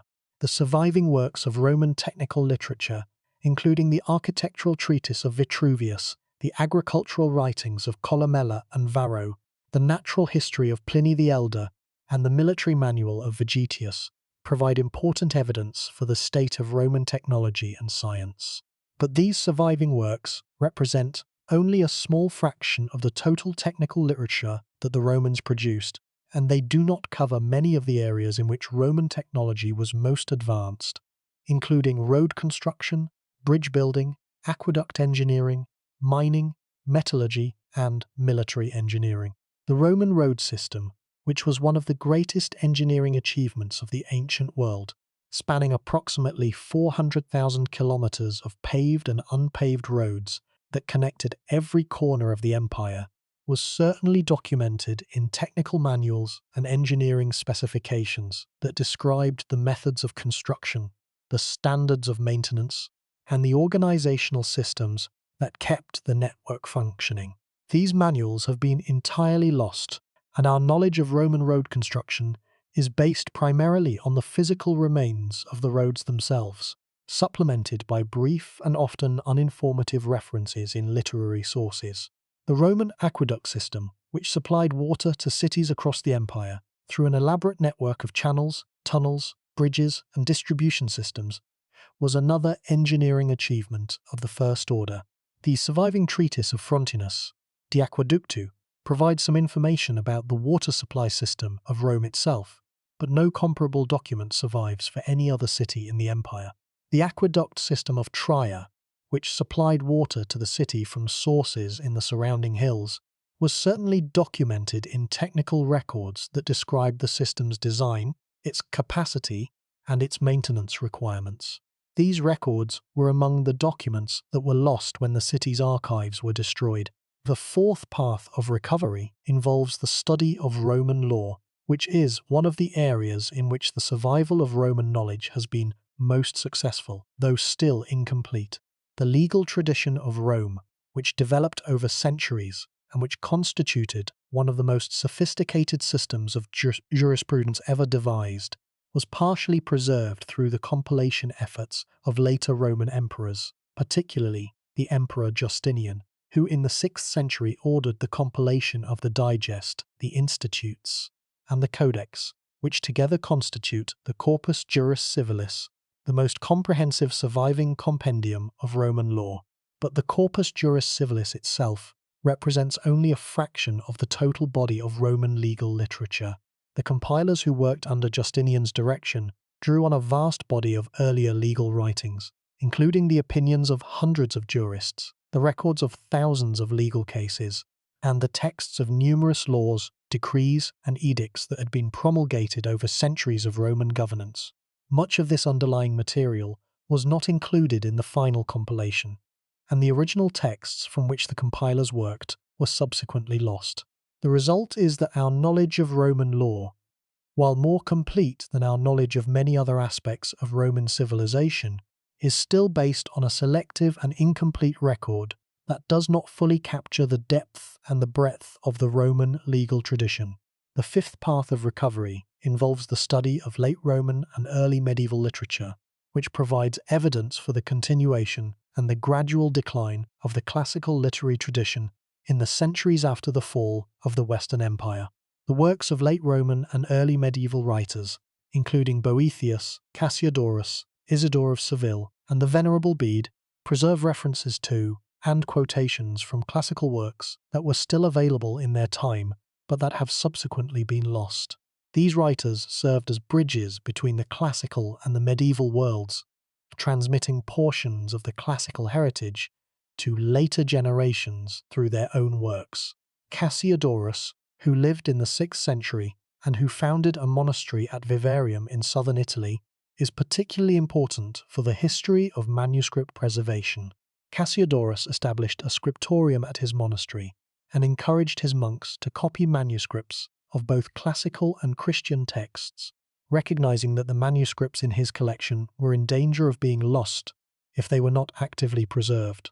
The manuscripts that were copied at Vivarium became the ancestors of many of the manuscripts that survive today, and Cassiodorus's efforts represent one of the most important acts of intellectual preservation in the history of Western civilization. But Cassiodorus's efforts, important as they were, could only preserve a fraction of the total body of Roman literature. The manuscripts that he had access to in 6th century Italy were already a diminished selection of the total classical heritage, reduced by centuries of copying losses, library destructions, and the progressive decline of the educational system that had sustained the classical literary tradition. The works that Cassiodorus copied were the works that had survived to his time, not the works that had existed in the libraries of the Roman imperial period. The loss had already occurred. Cassiodorus was preserving the survivors, not the full collection. The math is striking when we consider the total scale of the loss. The surviving corpus of Latin literature, from the earliest works of the 3rd century, before the Common Era, to the end of the Western Empire in the 5th century, comprises approximately 600 individual works by fewer than 100 authors. This represents the total output of a literary tradition that spanned 8 centuries, and that was produced by a civilization of tens of millions of people. By comparison, the literary output of the English-speaking world in the 20th century alone encompasses millions of individual works. The disproportion between the size of the Roman literary tradition and the size of the surviving record is so extreme that it defies comprehension. The specific losses at Trier are invisible within this broader pattern of loss. We cannot identify specific works that were lost at Trier because we do not know what the libraries of Trier contained. We can only say that the libraries of Trier, like the libraries of every other Roman city in the West, contained manuscripts that were destroyed during the collapse of Roman civilization, and that the total loss across all the cities of the Western Empire was catastrophic. The destruction of the libraries of Trier was one small part of a civilizational catastrophe that erased the majority of the literary and intellectual production of the ancient Roman world. The study of what has been called the missing majority of Roman literature, the works that are known to have existed but that do not survive, is one of the most sobering exercises in classical scholarship. The fragmentary references, the quotations in later authors, the titles listed in ancient bibliographies and catalogues, all of these provide evidence for a body of literature that was vastly larger, vastly more diverse, and vastly more comprehensive than the small fraction that has come down to us. The libraries of Trier held a portion of this missing majority. When they were destroyed, that portion was lost along with them, absorbed into the silence that now surrounds the literary heritage of the Roman West. The question of whether any manuscripts from Trier might have survived the destruction and been transmitted to other locations is one that scholars have considered, but that has not produced definitive results. It is possible that some manuscripts were carried out of the city by refugees who fled the sackings, or that some were transferred to other locations before the destruction occurred.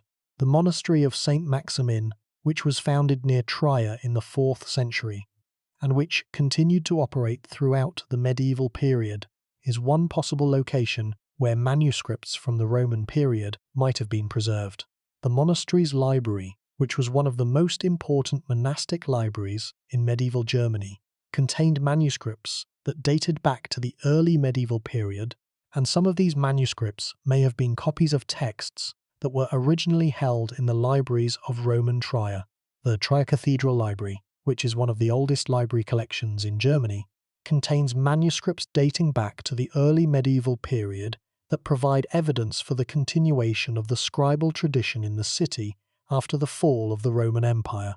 Some of these manuscripts may preserve texts that were originally held in the libraries of Roman Trier, though the chain of transmission is impossible to trace with certainty. The library also contains fragments of manuscripts that may date to the late Roman period, though the dating and the provenance of these fragments are uncertain. The question of what specific types of knowledge were lost in the destruction of the Western Roman libraries has been the subject of extensive scholarly investigation. The surviving references to lost works, combined with the known characteristics of the Roman literary and intellectual tradition, allows scholars to reconstruct a partial picture of the categories of knowledge that were lost. The Roman tradition of geographical writing is one of the most significant categories of loss. The Romans were prolific geographers who produced detailed descriptions of the territories of the empire and of the lands beyond its frontiers. The geographical works of Strabo and Ptolemy, which survive in part, provide evidence for the sophistication of the Roman geographical tradition, but they represent only a fraction of the total geographical literature that the Romans produced. The lost geographical works include regional descriptions of individual provinces, itineraries that documented the routes and the distances between cities, and administrative geographies that described the organization of the empire at the provincial and the local level. The Itinerarium Antonini, a late Roman document that lists the routes and the distances between major cities in the empire, survives and provides valuable evidence for the Roman road network. But the Itinerarium Antonini is a summary document that provides only basic information about routes and distances. The more detailed geographical works that would have described the physical features of the landscape, the resources of the provinces, the customs and the languages of the local populations, and the historical and the cultural significance of individual locations have been largely lost. The Roman tradition of biographical writing is another significant category of loss. The Romans were enthusiastic biographers who produced detailed accounts of the lives of emperors, generals, statesmen, scholars, and other notable figures. The surviving biographical works, including the Lives of the 12 Caesars by Suetonius and the Lives of Plutarch, provide evidence for the richness of the Roman biographical tradition. But these surviving works represent only a small fraction of the total biographical literature that the Romans produced.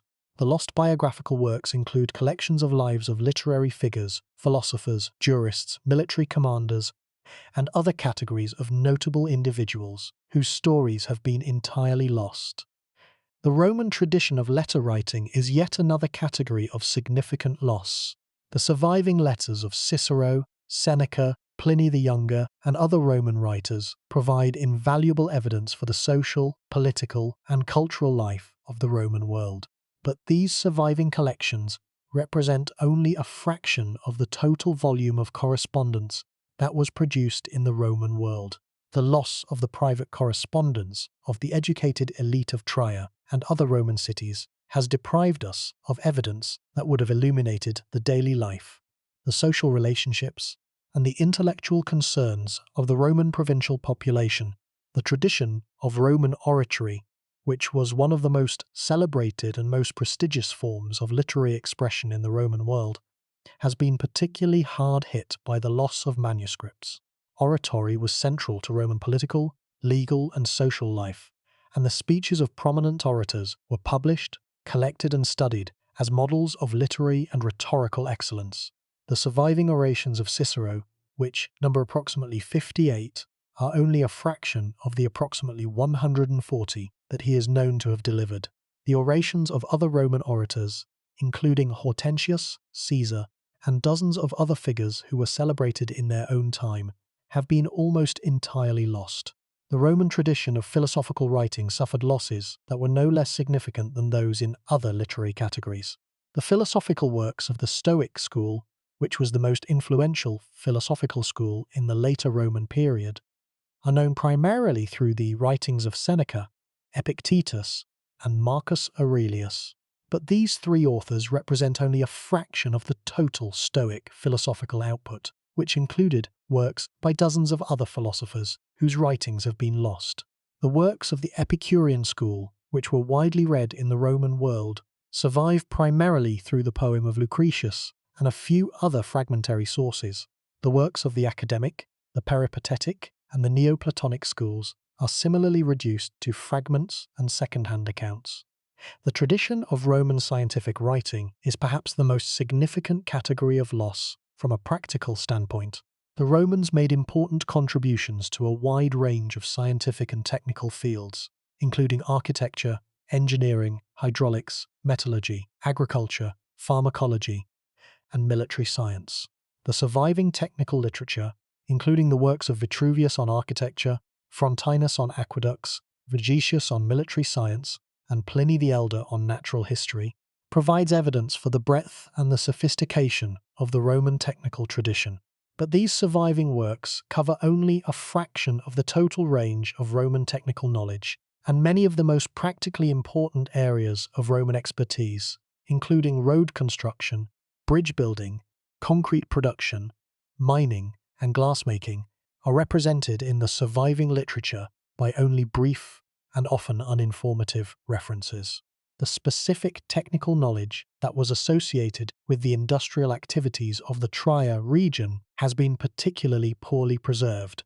The Rhineland was one of the most economically productive regions of the Roman Empire, with significant industries in glassmaking, pottery, metalworking, textile production, and viticulture.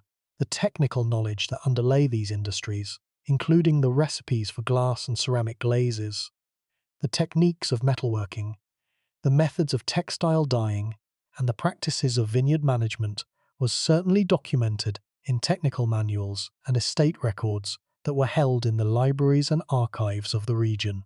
The loss of these records means that the specific technical knowledge of the Rhineland's industries must be reconstructed from archaeological evidence alone, a process that can reveal what was made but not how it was made or why specific techniques were used. The legal literature that was held in the libraries of Trier deserves particular attention because the legal tradition was one of the most distinctive and most enduring contributions of Roman civilization. The administration of justice in the Western Empire required access to the accumulated body of Roman law, which included the legislation of emperors, the opinions of jurists, the records of legal cases, and the commentaries and interpretations that had been produced by centuries of legal scholarship. The legal libraries of Trier, which served the imperial court and the administrative apparatus of the Western Empire, would have contained a comprehensive collection of these legal materials. The Codex Theodosianus, a compilation of Roman law that was promulgated in 438 and that survives in substantial but incomplete form, provides some evidence for the legal literature that was available in the late Roman period. The Codex Theodosianus was compiled from the laws and the legal opinions that were held in the imperial archives, and it represents a snapshot of the Roman legal tradition as it existed in the early 5th century. But the Codex Theodosianus is a compilation, not a complete collection, and the underlying materials from which it was compiled, the individual laws, the opinions of jurists, and the records of legal cases have been largely lost. The Roman tradition of military's writing constitutes another major category of lost literature that would have been represented in the libraries of Trier. The Romans were among the most successful military powers in history, and their military achievements were grounded in a tradition of military theory and practice that was documented in a substantial body of written literature. The surviving military treatises, including the works of Caesar, Frontinus, and Vigiles, provide evidence for the sophistication of the Roman military tradition. But these surviving works represent only a fraction of the total military literature that the Romans produced. The lost military literature includes tactical manuals that describe the formations, the maneuvers, and the combat techniques of the Roman army. It includes siege warfare manuals that described the construction and the operation of siege engines, battering rams, and other equipment used in the attack and the defense of fortified positions. It includes logistics manuals that describe the methods of organizing supply lines, provisioning armies on campaign, and maintaining the infrastructure of military roads and fortifications. It includes intelligence manuals that describe the methods of gathering and analyzing information about enemy forces and their intentions. And it includes after-action reports, campaign narratives, and unit histories that documented the experiences of individual units and individual campaigns. The military archives of Trier, which served as the headquarters of the Western Military Command, would have contained a particularly comprehensive collection of these military documents. The archives would have included the orders of battle for the Western Army, the deployment plans for the frontier forces, the intelligence reports from the Rhine frontier, and the campaign plans for military operations across the western provinces. The loss of these archives has deprived military historians of evidence that would have been invaluable for understanding the organization, the strategy, and the tactics of the late Roman army, one of the most important and one of the least understood military forces in history. The Roman tradition of cartography is another area of significant loss. The Romans produced maps and geographical descriptions that were used for military, administrative, and commercial purposes. The Tabula Peutingeriana, a medieval copy of a late Roman road map, provides some evidence for the Roman cartographic tradition, but it is a single document that covers only a portion of the total cartographic output of the empire. The detailed maps that were used by the military for planning campaigns, by the administration for organizing provinces, and by merchants for planning trade routes have been entirely lost, and our knowledge of Roman cartography is based on a handful of surviving documents and the indirect evidence of literary references. The tradition of Roman meteorological and astronomical observation, while less well known than the Roman literary and legal traditions, represents another significant area of loss.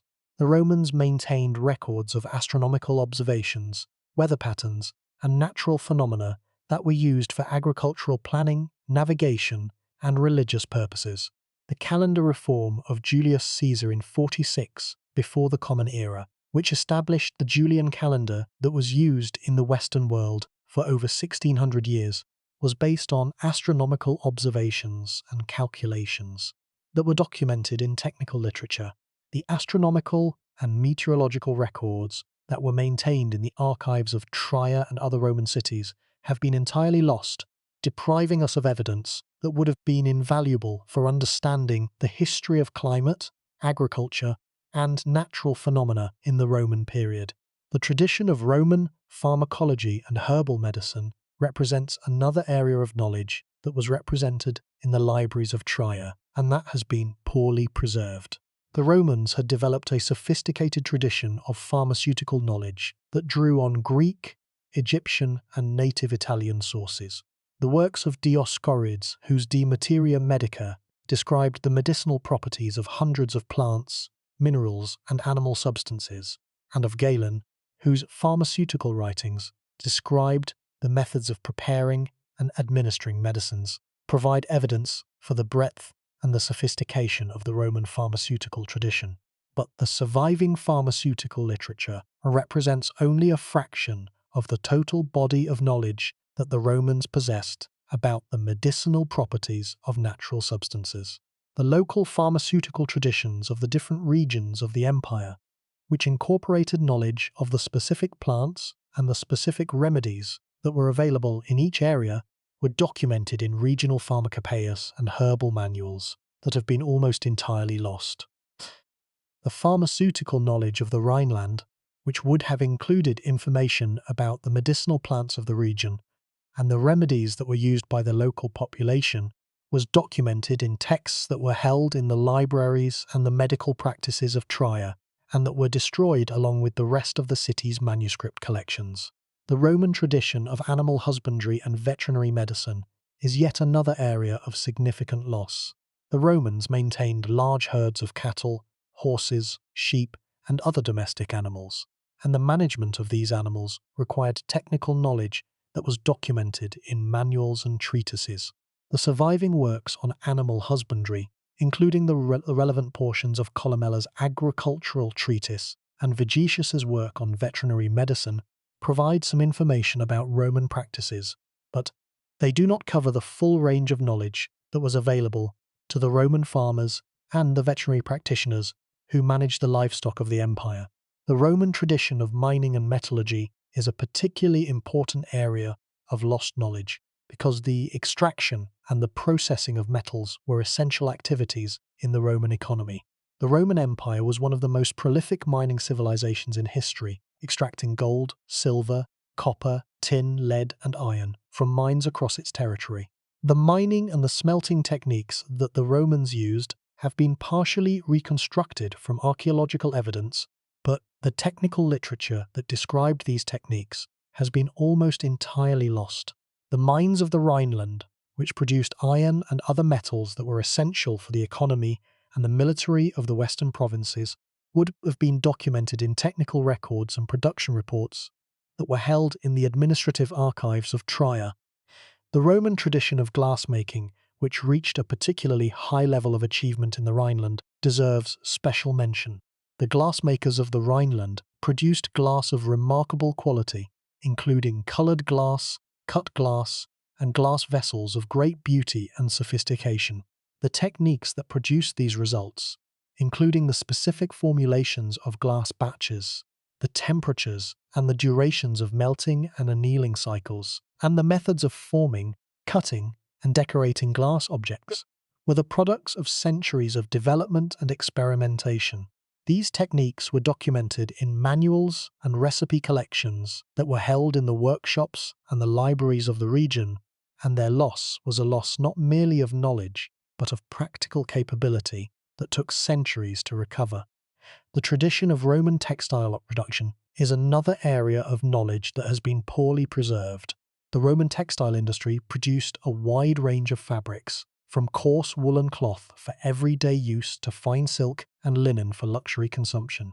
The techniques of spinning, weaving, dyeing, and finishing that produce these fabrics were documented in technical manuals and production records that have been almost entirely lost. The dyeing techniques, in particular, were closely guarded trade secrets that involved the use of specific plant, mineral, and animal substances to produce colors of specific hues and fastness. The loss of these dyeing recipes has been one of the most enduring consequences of the destruction of the Roman technical literature. The tradition of Roman architectural theory and practice represents one of the most significant areas of knowledge that was lost in the destruction of the Western Roman libraries. The surviving architectural treatise of Vitruvius, De Architectura, which was composed in the late 1st century before the Common Era, provides valuable information about the principles and the practices of Roman architecture.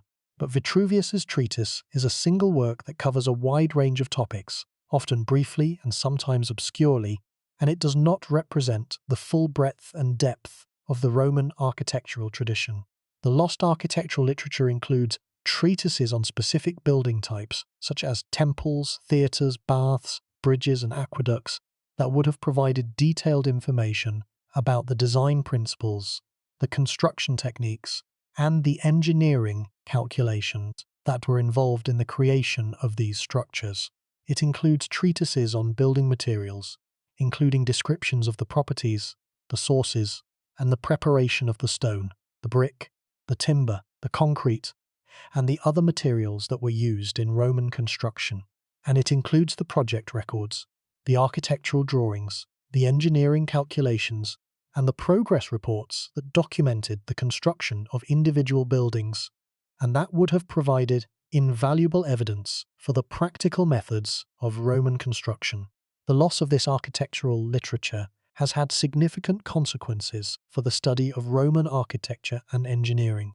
The physical remains of Roman buildings provide evidence for the results of Roman architectural practice, but they do not always reveal the methods by which those results were achieved. The precise methods that the Romans used to calculate the strength of structural elements, to determine the curvature of arches and vaults, to proportion the elements of a building for aesthetic and structural effect, and to organize the labor and the materials needed for large construction projects are imperfectly understood, and they would be much better understood if the technical literature that described them had survived. The Roman tradition of surveying, which was essential for the construction of roads, aqueducts, buildings, and military fortifications, is another area of significant loss. The Roman surveyors, known as agrimensors or grammatici, were highly trained professionals who used specialized instruments and mathematical techniques to measure distances, to determine elevations, to establish property boundaries, and to lay out the plans for construction projects. The surviving works of the Roman surveyors, which include the treatises of Hyginus Grammaticus, Frontinus, and others, provide some information about the methods and the instruments of Roman surveying. But these surviving works are fragmentary and often difficult to interpret, and they do not cover the full range of surveying techniques that the Romans employed. The tradition of Roman naval architecture and shipbuilding is yet another area where the loss of technical literature has left significant gaps in our understanding. The Roman Empire maintained a substantial navy and a large merchant fleet, and the construction and the maintenance of these vessels required specialized knowledge that was documented in technical manuals and shipbuilding specifications. The loss of this naval architecture literature means that our understanding of Roman ship design and construction is based primarily on the physical remains of ancient ships, supplemented by the brief and often imprecise references to naval matters in surviving literary texts. The tradition of Roman calendar science and timekeeping is another area of knowledge that was affected by the destruction of the Western Roman libraries. The Roman calendar, which was reformed by Julius Caesar in 46 before the Common Era, and which remained in use in the Western world for over 1600 years, was based on astronomical observations and mathematical calculations that were documented in technical literature. The calendar reform of Caesar, which introduced the concept of the leap year and which established a solar calendar of 365 and 1/4 days, required precise knowledge of the length of the solar year and the ability to perform the mathematical calculations needed to align the calendar with the astronomical year. The technical literature that described the Roman calendar system, including the mathematical principles that underlay the calendar's structure, the methods by which the dates of festivals and other significant events were calculated, and the procedures by which the calendar was maintained and corrected over time, was held in the libraries and the archives of the empire. The loss of this literature has left gaps in our understanding of the Roman calendar system that have been only partially filled by the study of surviving fragments and the analysis of the archaeological and astronomical evidence. The tradition of Roman musical theory and practice represents yet another dimension of the cultural life that was represented in the libraries of Trier.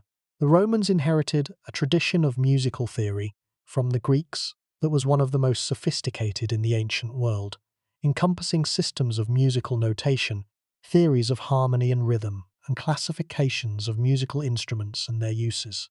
The musical performances that accompanied the public spectacles, the religious ceremonies, and the private entertainments of Roman life were supported by a body of theoretical and practical literature that included treatises on musical theory, collections of songs and compositions, and manuals of instrumental technique.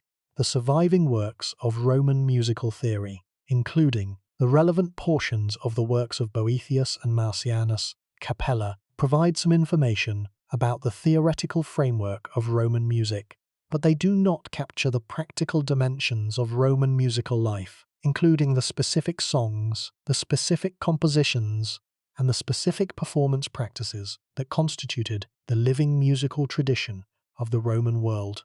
The musical literature that was held in the libraries of Trier, which would have included both theoretical treatises and practical performance materials, has been entirely lost, and the specific character of the musical life of the imperial capital is unknown. The tradition of Roman theatrical literature, while partially preserved through the surviving plays of Plautus, Terence, and Seneca, has suffered losses that are proportionally as severe as those in other literary categories. The Roman theatre produced a large body of dramatic literature that included tragedies, comedies, mimes, and pantomimes, the vast majority of which has been lost. The theatrical literature that was held in the libraries of Trier would have included not only the texts of plays, but also the scripts for mimes and pantomimes, the libretti for musical performances, and the critical and theoretical works that discussed the principles and the practices of theatrical production. The loss of this theatrical literature has deprived us of evidence that would have illuminated one of the most popular and most culturally significant forms of entertainment in the Roman world. The question of what the libraries of Trier contained is, in the end, a question about the full intellectual life of one of the greatest cities in the Roman Empire. The city was the capital of the Western world, the residence of emperors, the headquarters of a vast military and administrative apparatus, the center of a thriving educational and cultural life, and the home of a diverse and sophisticated population that included scholars, teachers, lawyers, doctors, engineers, artisans, merchants, soldiers, and priests. The libraries that served this population contained the accumulated intellectual heritage of Roman civilization, the literature, the philosophy, the science, the law, the medicine, and the engineering knowledge that had been developed over 8 centuries of continuous intellectual activity. The destruction of these libraries was a loss of incalculable magnitude, a loss that can be measured not in the number of manuscripts destroyed, but in the centuries of subsequent intellectual impoverishment that followed. The tradition of Roman educational literature, which was a specialized subcategory of the broader literary tradition, represents one of the most significant and most poorly preserved areas of Roman intellectual production. The Roman educational system generated a large body of pedagogical literature that was specifically designed for use in the classroom including textbooks, exercise books, commentary collections, grammar manuals, vocabulary lists, anthologies of literary excerpts, and model compositions that served as examples for student writers. This pedagogical literature, which was essential for the functioning of the educational system, was among the most widely produced and the most widely distributed categories of Roman literary output. The loss of this pedagogical literature is particularly significant because it removes from the historical record the evidence that would most directly illuminate the methods and the content of Roman education. The surviving literary works of the major Roman authors were the texts that were studied in the schools, but the pedagogical apparatus that surrounded these texts, the commentaries that explained them, the exercises that tested the students' understanding of them, and the theoretical works that describe the principles of teaching and learning have been largely lost. The grammatical tradition of Rome, which was one of the most important components of the educational system, produced a large body of literature that has been only partially preserved. The surviving grammatical works, including the treatises of Donatus and Priscian, provide evidence for the sophisticated analytical methods that Roman grammarians used to describe and to teach the Latin language. But these surviving works are only a fraction of the total grammatical literature that was produced in the Roman period, and the lost works include regional grammars that described the Latin of specific provinces, comparative grammars that analyzed the relationship between Latin and other languages, and specialized treatises on particular aspects of Latin grammar and usage. The tradition of Roman lexicography, the compilation of dictionaries and word lists, is another area of significant loss. The Romans produced dictionaries that defined and explained the vocabulary of the Latin language, organized by various principles including alphabetical order, thematic category, and etymological derivation. The surviving lexicographic works, including the Dictionary of Festus and the fragments of the Dictionary of Varius Flaccus, provide evidence for the methods and the aims of Roman lexicography, but they represent only a fraction of the total lexicographic literature that was produced, and the lost works include dictionaries of technical vocabulary, dictionaries of foreign words and names, and specialized glossaries that explain the vocabulary of particular authors or particular fields of knowledge. The Roman tradition of encyclopedic writing, which sought to compile and to organize the total body of human knowledge in a single comprehensive work, produced several important works, of which Pliny the Elder's Natural History is the most famous and the most fully preserved. But Pliny's work was not the only Roman encyclopedia, and the lost encyclopedic works include compilations that organized knowledge differently, that covered subjects that Pliny neglected, and that reflected the interests and the priorities of authors who lived in different periods and in different parts of the empire. The encyclopedic tradition that was represented in the libraries of Trier would have included not only Pliny's Natural History, but also other encyclopedic works that provided a comprehensive overview of the knowledge available to the educated Roman reader.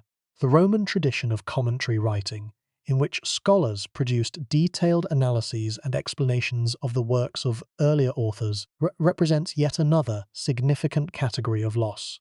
The ancient commentaries on the major works of Latin and Greek literature were essential tools for the study and the understanding of classical texts, and they contained information about the historical context, the literary techniques, and the philosophical significance of the works they analyzed that is not available from any other source.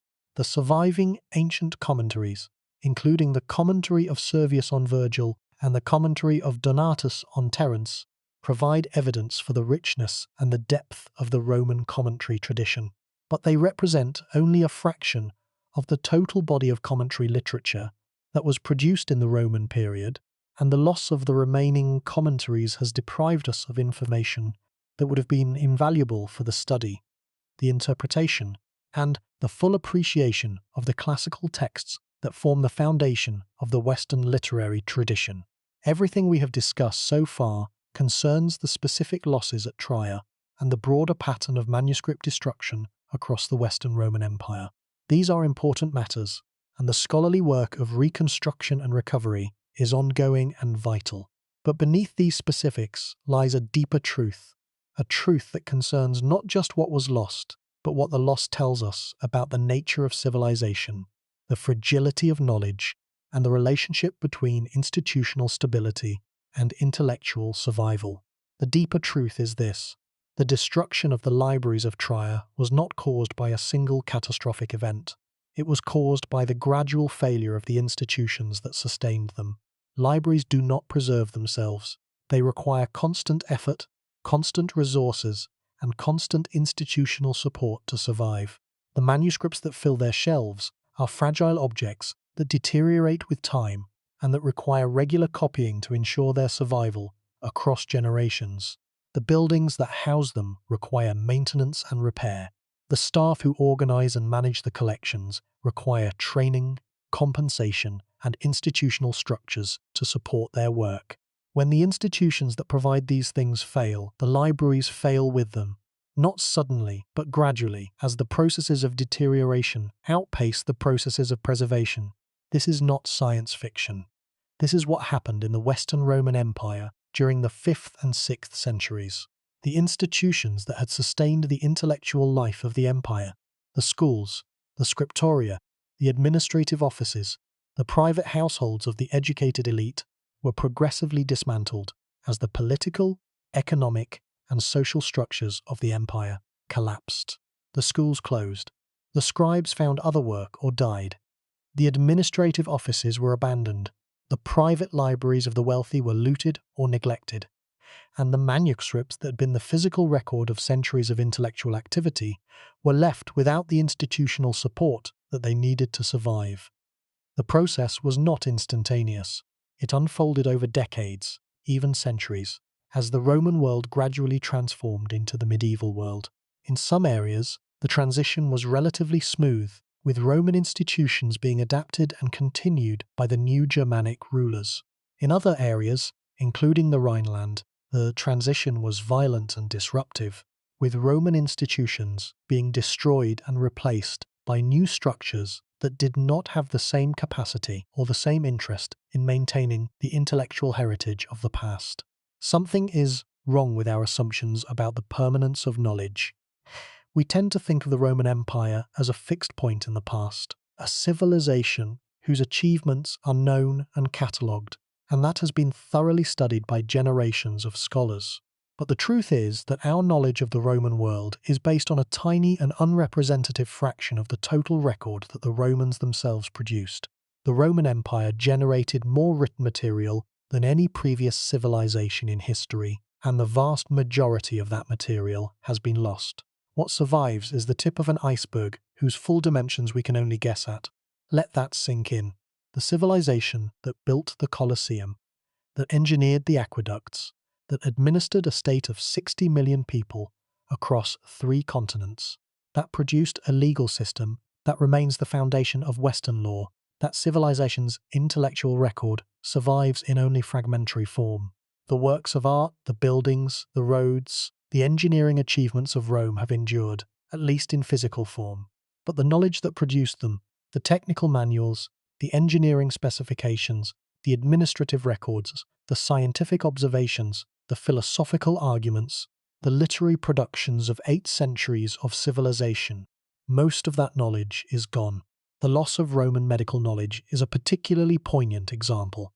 The Roman medical tradition, which drew on the earlier Greek medical tradition and which had been developing for centuries, was one of the most advanced medical systems in the ancient world. Roman physicians practiced surgery, set broken bones, treated infections, and administered pharmaceutical compounds with a level of skill that would not be matched in Europe until the Renaissance, over 1,000 years later.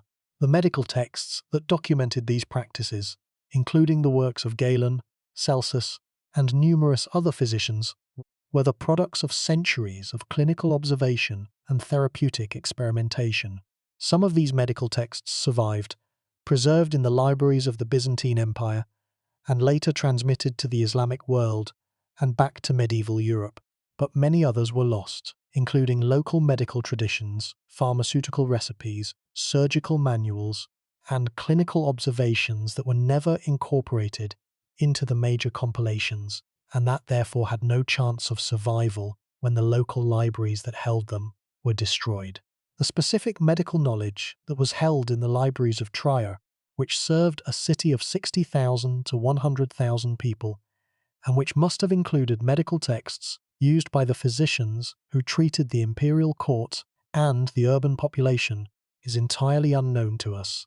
The loss of Roman agricultural knowledge is similarly significant.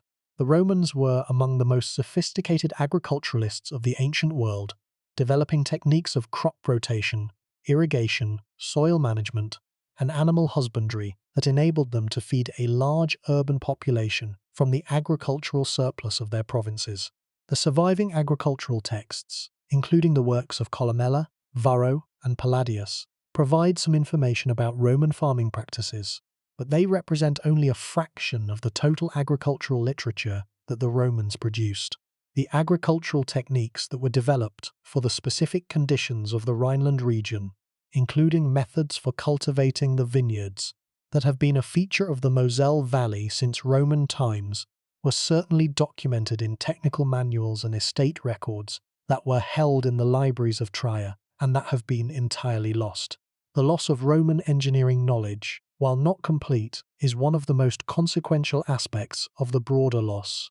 The Romans were the greatest engineers of the ancient world, capable of building structures of extraordinary scale and durability, using techniques that, in some cases, we still do not fully understand. The composition of Roman concrete, which has lasted for over 2,000 years, and which has been found to be superior in some respects to modern Portland cement, is only now being fully analysed by materials scientists using advanced techniques of chemical analysis. The engineering specifications that described the composition and the application of this concrete were presumably documented in technical manuals that were held in the libraries and archives of the empire, and that were lost when those libraries and archives were destroyed. Let that sink in. We are only now, in the 21st century, beginning to understand the full properties of a building material that the Romans used routinely over 2,000 years ago. The knowledge of how to make this material was lost when the institutions that preserved it collapsed, and it has taken 2 millennia of independent research to begin to recover what the Romans knew and used as a matter of course. This single example illustrates, more powerfully than any statistic, the depth and the significance of the knowledge that was lost when the libraries of the Roman West were destroyed. The broader cultural loss is equally significant. The literary tradition of Rome, which produced some of the most important and most influential works of literature in Western history, survives in only fragmentary form. The surviving works of Virgil, Horace, Ovid, Cicero, Tacitus, and the other major Roman authors represent the peak of the tradition, the works that were considered most important, and that were therefore most likely to be copied and preserved. But beneath these peaks lay a vast landscape of literary production that has been almost entirely lost, including popular literature, regional literature, technical literature, and the everyday writing that constituted the bulk of Roman literary activity. The Roman tradition of satire, which was one of the most distinctive and most original contributions of Roman literature, survives in only a few examples. The satires of Horace, Juvenal, and Persius, and the satirical novel of Petronius. But these surviving examples are references to a much larger tradition of satirical writing that included works by dozens of other authors whose names are known but whose works have been lost. The lost satirical literature of Rome would have provided invaluable evidence for the social attitudes, the cultural values, and the everyday life of the Roman people, evidence that is currently available only through the narrow window of the few surviving examples. The destruction of the libraries of Trier was a microcosm of this broader loss, a specific instance of a general catastrophe that affected every city in the Western Roman Empire. The knowledge that was held in the libraries of Trier was not unique to that city. It was part of a distributed body of knowledge that was held in libraries and archives across the empire, and that constituted the intellectual heritage of Roman civilization. The destruction of the libraries of Trier was therefore not merely a local event. It was a contribution to a civilizational catastrophe that erased the majority of the intellectual production of one of the greatest civilizations in human history. The implications of this loss for the subsequent history of Europe are profound. The medieval European civilization that emerged from the ruins of the Roman Empire was built on a severely diminished intellectual foundation. The medieval Europeans inherited the physical infrastructure of the Roman world, the roads, the buildings, the aqueducts, and the urban layouts that shaped the geography of European settlement. But they did not inherit the knowledge that had produced this infrastructure. They inherited the products of Roman engineering without inheriting the engineering knowledge itself. They inherited the remnants of Roman law without inheriting the full legal tradition. They inherited the fragments of Roman literature without inheriting the full literary heritage. The result was a civilization that was in many ways impoverished by the loss of the knowledge that its predecessor had accumulated. The medieval reception of what survived from the Roman world provides important context for understanding the nature and the significance of the loss. The medieval Europeans who inherited the remnants of the Roman literary tradition were aware, to some degree, of the magnitude of the loss. Medieval scholars who read the works of Cicero, who quoted from other works that no longer existed, or who encountered references to books that they could not find, understood that they possessed only a fraction of the total Roman literary heritage. The sense of loss, of living in an intellectually impoverished world that had once been far richer, was a recurring theme in medieval intellectual life, and it motivated some of the most important efforts of manuscript preservation and recovery that were undertaken during the medieval period. The role of the Irish and the Anglo-Saxon monks in the preservation of the Latin literary tradition is one of the most important chapters in the history of manuscript survival. The monasteries of Ireland and Britain, which were established in the 6th and 7th centuries, in regions that had been relatively unaffected by the Germanic invasions, became important centres of manuscript production and literary study. The Irish monks, in particular, developed a tradition of manuscript copying that was remarkable for its energy, its thoroughness, and its respect for the texts that were being copied. The manuscripts that were produced in Irish and Anglo-Saxon scriptoria preserved texts that might otherwise have been lost, and they became the ancestors of many of the manuscripts that survive in European libraries today. But the monks copied what they had, not what had been lost. The manuscripts that reached the monasteries of Ireland and Britain were already a reduced selection of the total Roman literary heritage, filtered through the selective processes of survival that had been operating since the 5th century. The monks preserved what they received, but they could not preserve what they did not have, and the texts that had been lost in the destruction of the Western Roman libraries, including the libraries of Trier, were not available for copying. The Carolingian Renaissance of the 8th and 9th centuries represented another important phase in the recovery and the preservation of the Roman literary heritage. The Emperor Charlemagne and his advisors recognized the importance of the classical literary tradition and took active measures to promote the study and the copying of classical texts. The scriptoria of the Carolingian monasteries produced thousands of manuscripts, many of which were copies of classical Latin works that were in danger of being lost. The standardization of the Latin script, the establishment of new schools, and the systematic copying of available texts all contributed to the survival of a body of Latin literature that might otherwise have been further reduced by the processes of attrition that continued to operate throughout the medieval period. The Carolingian Renaissance was centered in the Rhineland and in adjacent regions of Francia, and Trier itself played a role in this cultural revival. The monastery of St. Maximin near Trier, which had been founded in the 4th century and which had survived the upheavals of the 5th and 6th centuries, became an important centre of manuscript production during the Carolingian period. The manuscripts that were produced at St. Maximin and at other Rhineland monasteries during the 8th and 9th centuries include some of the oldest surviving copies of major Latin literary works. day, and they provide evidence for the continuation of the Latin literary tradition in the region, despite the catastrophic losses of the 5th century. However, the texts that were copied during the Carolingian Renaissance were the texts that had survived to the 8th century, not the texts that had existed in the 4th century libraries of Roman Trier. The Carolingian scribes were working with a body of available texts that had already been severely reduced by centuries of loss, and their copies, however valuable, could not restore what had been destroyed. The Carolingian Renaissance preserved and transmitted the survivors. It did not resurrect the dead. The broader philosophical implications of the destruction of the Roman libraries are worth considering. The Roman intellectual tradition was not merely a collection of texts.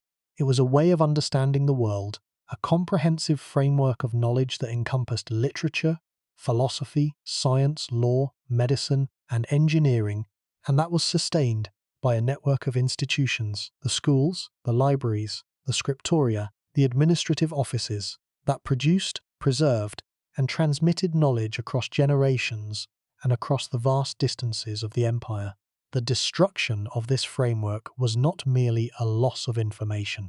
It was a loss of capability, the loss of the ability to do certain things that the Romans had been able to do. The Romans could build roads that lasted for 2 millennia. After the fall of the Western Empire, Europeans could not. The Romans could build aqueducts that brought water to cities across vast distances. After the fall, Europeans could not. The Romans could administer a state of 60 million people across 3 continents. After the fall, Europeans could not. The loss of the manuscripts that documented these capabilities was a contributing factor to the loss of the capabilities themselves, because the knowledge that enabled the Romans to do these things was embedded in the written tradition, in the technical manuals, the engineering specifications, and the administrative procedures that were held in the libraries and the archives of the empire. The recovery of these capabilities, which took centuries and which proceeded unevenly across different domains of knowledge, was one of the great projects of medieval and early modern European civilization. The medieval engineers who rebuilt the road networks, the hydraulic systems, and the architectural traditions of the Roman world did so not by rediscovering the Roman technical literature, but by reinventing the techniques through independent observation and experimentation. The medieval lawyers who rebuilt the legal traditions of Europe did so partly through the study of surviving Roman legal texts, particularly the Corpus Juris Civilis of Justinian, and partly through the development of new legal traditions that were adapted to the specific circumstances of the medieval world. The Renaissance recovery of classical literature, which brought back into circulation works of Roman philosophy, history, and literature that had been neglected or forgotten during the medieval period, was an important step in the restoration of the Roman intellectual heritage. But the Renaissance, like the Carolingian Renaissance before it, could only recover what had survived.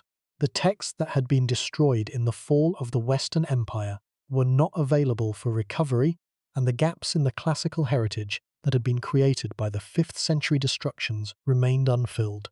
The relationship between the destruction of the Roman libraries and the subsequent intellectual history of medieval Europe is one of the most important themes in the history of Western civilization. The medieval Europeans who inherited the ruins of the Roman world were faced with the challenge of building a new civilization from the fragments of the old, and the extent to which they were able to recover and to build upon the intellectual heritage of Rome shaped the character and the trajectory of medieval European culture. The process of recovery was slow, uneven, and incomplete. In some areas of knowledge, the recovery was relatively successful. The legal tradition of Rome was partially preserved through the compilation efforts of Justinian and through the study of surviving legal texts in the medieval universities. The literary tradition was partially preserved through the copying efforts of the monastic scriptoria and the humanist scholars of the Renaissance. The medical tradition was partially preserved through the translations of Greek and Arabic medical texts that reached medieval Europe through the Islamic world. In other areas, the recovery was much less successful. The engineering tradition of Rome was largely lost, and the medieval Europeans had to rediscover many of the techniques that the Romans had used through independent observation and experimentation.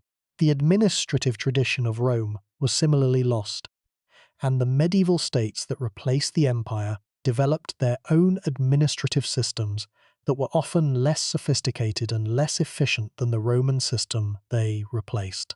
The scientific tradition of Rome, to the extent that such a tradition existed independently of the broader Greek scientific heritage, was poorly preserved, and the medieval Europeans had to rely on the fragmentary surviving texts and on the contributions of Islamic scholars to reconstruct the state of scientific knowledge.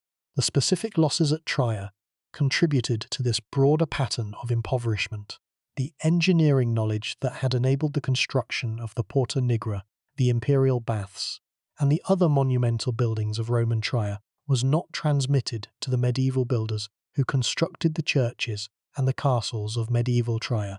The legal knowledge that had been held in the imperial archives was not available to the medieval lawyers who developed the legal systems of the Rhineland.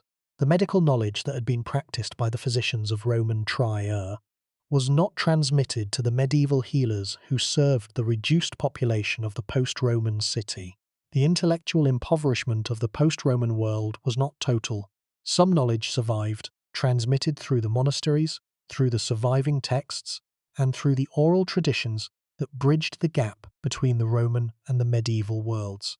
But the survival was partial and selective, and the full scope of Roman knowledge was not recovered until the modern era, when archaeological excavation, textual scholarship, and scientific analysis began to reveal the true extent of Roman achievement and the true magnitude of the loss that had occurred when the Roman world collapsed.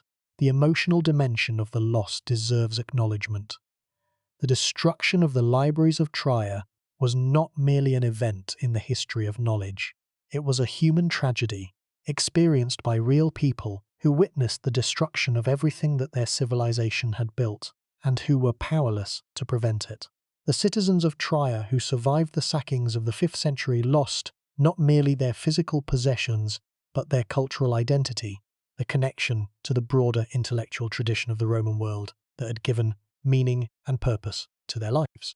The loss of the libraries was part of a broader loss of meaning, a loss that is difficult to quantify, but that was no less real for being intangible. The concept of cultural dark matter is useful for understanding the nature of the knowledge that was lost in the destruction of the Roman libraries.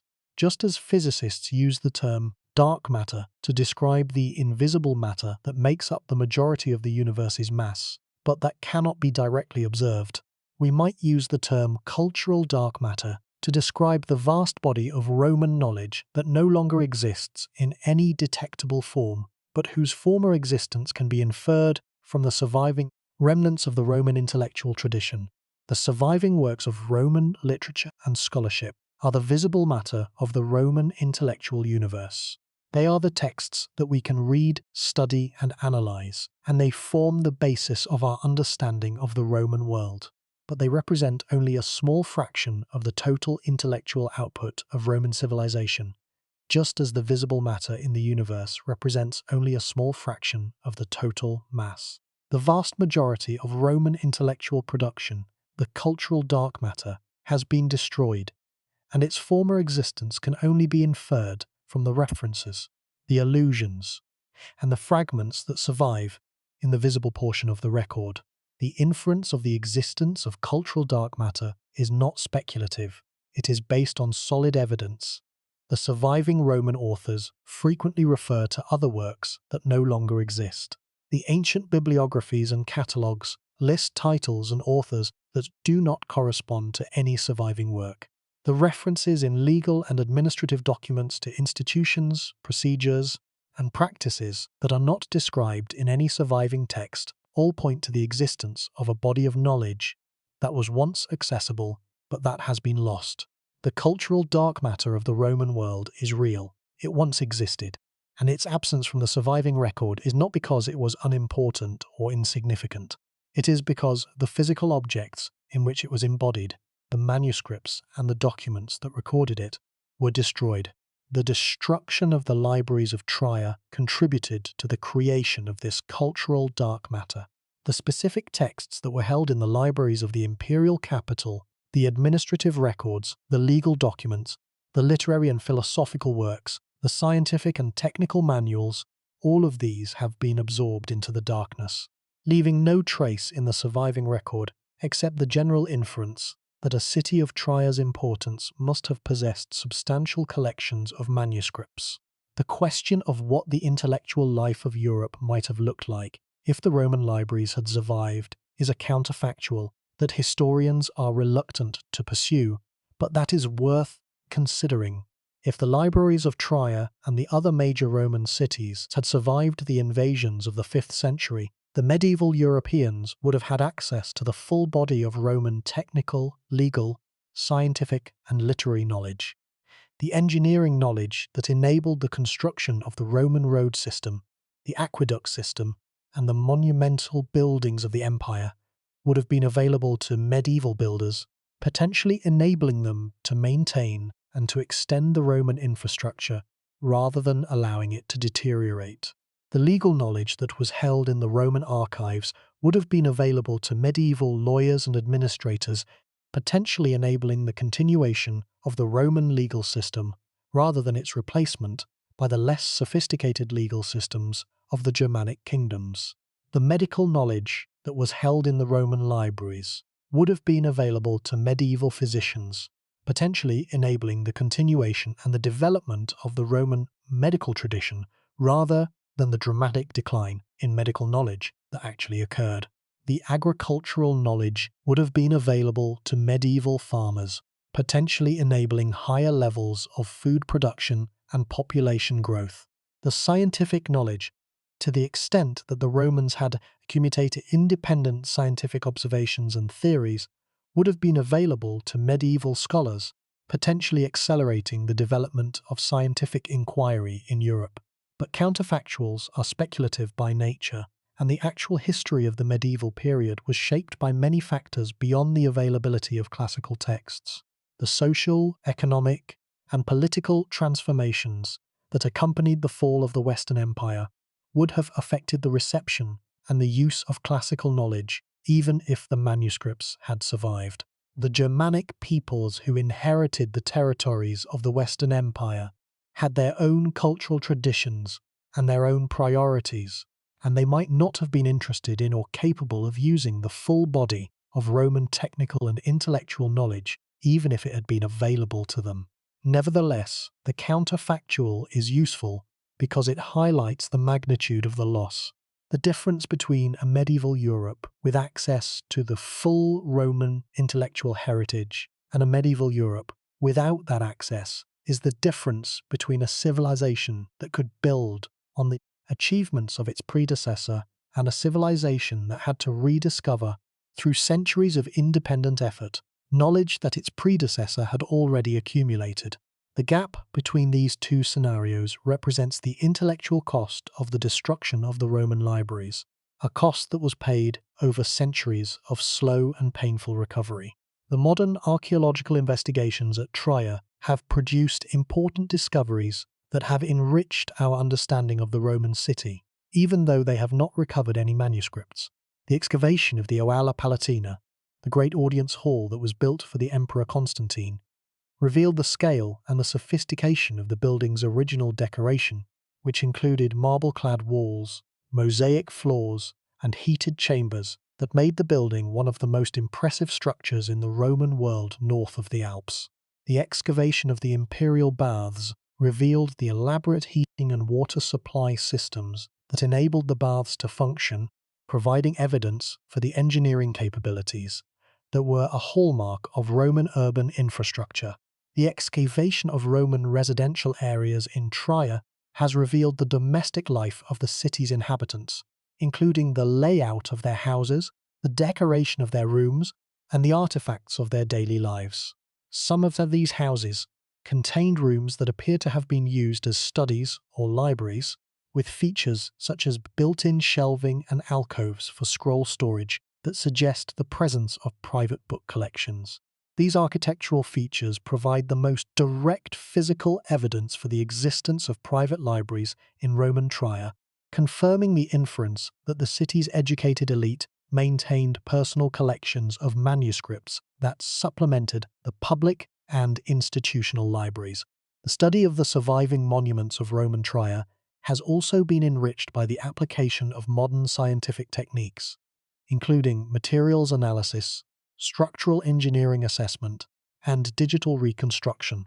These techniques have revealed previously unknown aspects of the design, the construction, and the decoration of the Roman buildings, providing evidence for the engineering and the artistic knowledge that was applied to their creation. The analysis of Roman concrete from Trier, for example, has revealed the specific proportions of lime, volcanic ash, and aggregate that were used in the local construction tradition, providing evidence for the engineering knowledge that was available to the builders of the city, but that was not preserved in any surviving written source. What does the destruction of the libraries of Trier and of the broader pattern of knowledge destruction across the Western Roman Empire mean for our understanding of the relationship between civilization and knowledge? What does it tell us about the conditions that are necessary for the preservation of intellectual traditions, and about the risks that arise when those conditions are disrupted? The first implication is a recognition that knowledge is not a substance that, once created, persists independently of the human institutions that sustain it. Knowledge is a process, a continuous activity of creation, preservation, and transmission that require human effort, human institutions, and human resources to maintain. The Romans created an enormous body of knowledge over 8 centuries of civilization, encompassing literature, philosophy, science, law, medicine, engineering, agriculture, and administration. But this knowledge existed in physical form, inscribed on scrolls and codices that were stored in libraries and archives that required constant maintenance and transmitted through educational institutions that required constant funding and support. When the institutions that sustained the knowledge failed with it, deteriorating, fragmenting, and ultimately disappearing along with the physical manuscripts in which it was recorded. This recognition has direct implications for the modern world. The institutions that preserve and transmit knowledge in the 21st century, the universities, the libraries, the research centers, the publishing houses, the digital archives, are no less dependent on institutional support than the libraries of the Roman Empire. They require political stability, economic resources, and social commitment to the value of learning.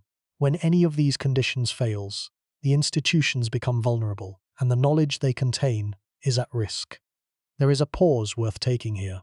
Think about the scribes of Trier, who worked in the scriptoria of the imperial capital, copying manuscripts that documented the governance of an empire. These were professional copyists, trained in the arts of writing and book production, who worked within an institutional framework that provided them with materials, workspace, and compensation. When the institutional framework collapsed, the scribes disappeared, not because they died, necessarily, but because the system that supported their work no longer existed. The transition from a literate, bureaucratic civilization to a largely oral, decentralized society did not happen overnight.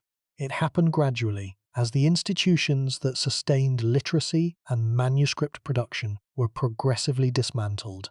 The second implication is a recognition of the role that political power played in the preservation of knowledge. The libraries of Trier existed because the Roman Empire had the wealth, the organization, and the political will to build and to maintain them. The libraries were products of a functioning state, an entity that had the resources to support education, to fund manuscript production, to build and maintain library buildings, and to employ the staff needed to manage the collections. When the state collapsed, the libraries collapsed with it, because there was no other institution in Roman society that had the resources or the motivation to maintain them. The monasteries that eventually assumed the role of manuscript preservation in the early medieval period were a partial substitute for the public and private libraries of the Roman world, but they operated under severe constraints. The monastic scriptoria had limited resources, limited manpower, and limited interest in the full range of Roman literary and intellectual production. The monks who copied manuscripts were primarily interested in religious texts, and they copied secular works only to the extent that those works were useful for educational purposes or were considered morally edifying. The result was a process of selective preservation, in which religious and educational texts were prioritized and other categories of literature, including scientific, technical, and popular works, were largely neglected. The loss of the libraries of Trier and the broader pattern of knowledge destruction that it exemplifies also raises questions about the concept of progress. The standard narrative of Western history presents the development of European civilization as a story of continuous progress, from the primitive societies of the ancient world to the sophisticated societies of the modern era. The story of the fall of Rome and the loss of Roman knowledge challenges this narrative, reminding us that progress is not inevitable and that the gains of one era can be reversed in the next. The Europeans of the 8th century were, in many measurable respects, worse off than the Romans of the 4th century. They had less medical knowledge, less engineering capability, less administrative sophistication, and less access to the accumulated wisdom of the civilizations that had preceded them. The medieval recovery of these capabilities, which took centuries and which was never fully completed, was a recovery from a loss, not a continuation of a trend. The vulnerability of digital knowledge in the modern era provides a contemporary parallel to the vulnerability of manuscript knowledge in the ancient world. Digital information, for all its advantages of accessibility and reproducibility, is dependent on a technological infrastructure of servers, networks, power supplies, and software that is at least as vulnerable to disruption as the institutional infrastructure that sustained the libraries of the Roman Empire. A catastrophic disruption of the global technological infrastructure, whether caused by war, natural disaster, or some other unforeseen event, could result in the loss of vast quantities of digital information in a manner that would parallel the loss of manuscript knowledge in the 5th century. The lesson of the libraries of Trier is that no form of knowledge preservation is permanent, and that the survival of human knowledge depends not on the durability of any particular storage medium, but on the continued functioning of the human institutions that create, maintain, and transmit that knowledge across generations. The Romans stored their knowledge on papyrus and parchment. We store ours on hard drives and in cloud servers, but the fundamental challenge is the same: to ensure that the institutions that sustain the knowledge continue to function and that the knowledge is transmitted from one generation to the next without interruption.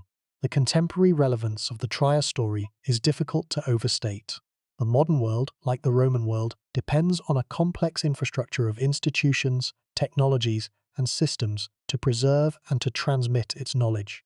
The universities, the libraries, the data centers, the telecommunications networks, and the publishing industries that sustain the intellectual life of the modern world are no less vulnerable to disruption than the libraries and the schools of the Roman Empire. The specific threats may be different: cyber attacks instead of barbarian invasions, economic collapse instead of military defeat, climate change instead of plague, but the fundamental vulnerability is the same: the dependence of knowledge on institutions that can fail.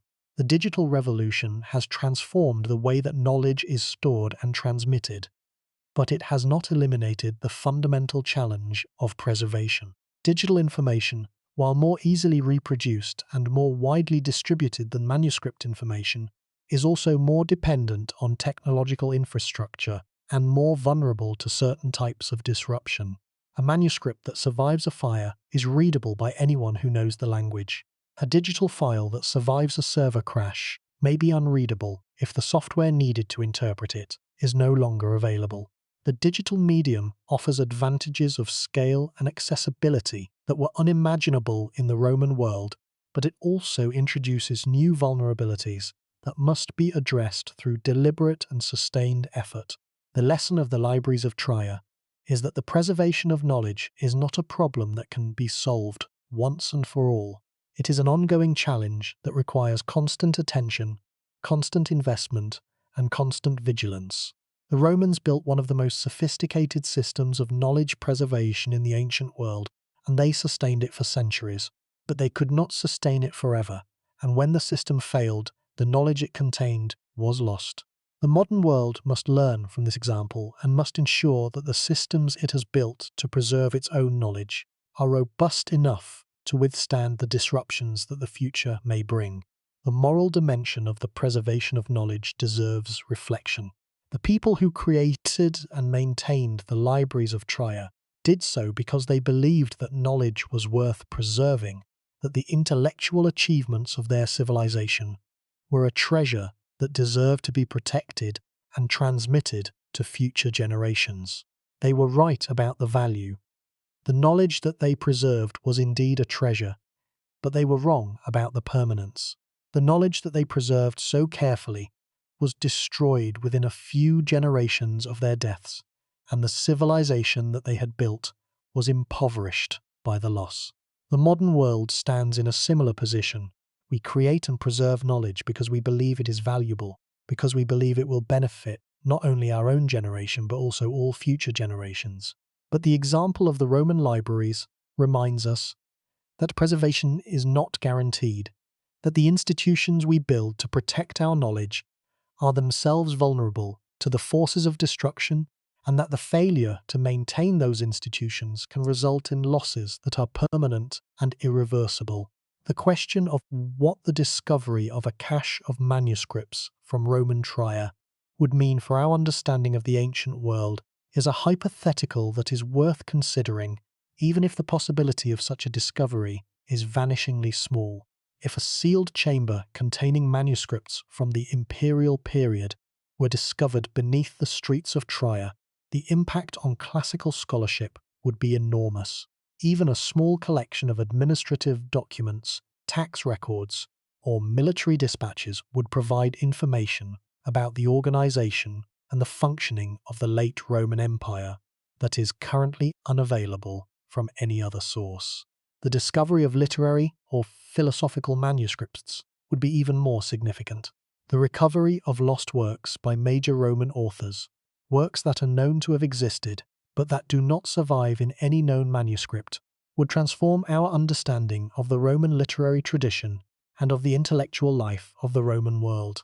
The possibility that such works might exist in a sealed underground chamber in Trier is extremely remote, given the climate of the Rhineland and the conditions that prevailed during and after the sackings of the 5th century.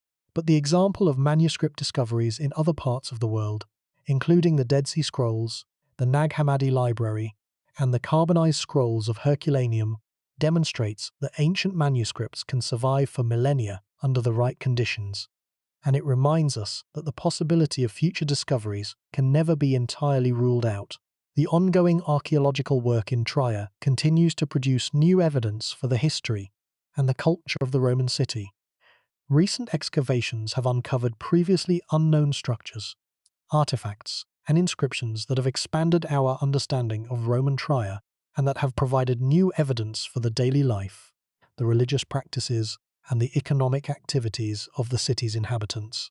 While these archaeological discoveries have not produced any manuscripts, they have enriched our understanding of the context in which the city's intellectual life was embedded, and they provide hope that future discoveries may yet shed light on the specific nature of the knowledge that was lost when the city's libraries were destroyed.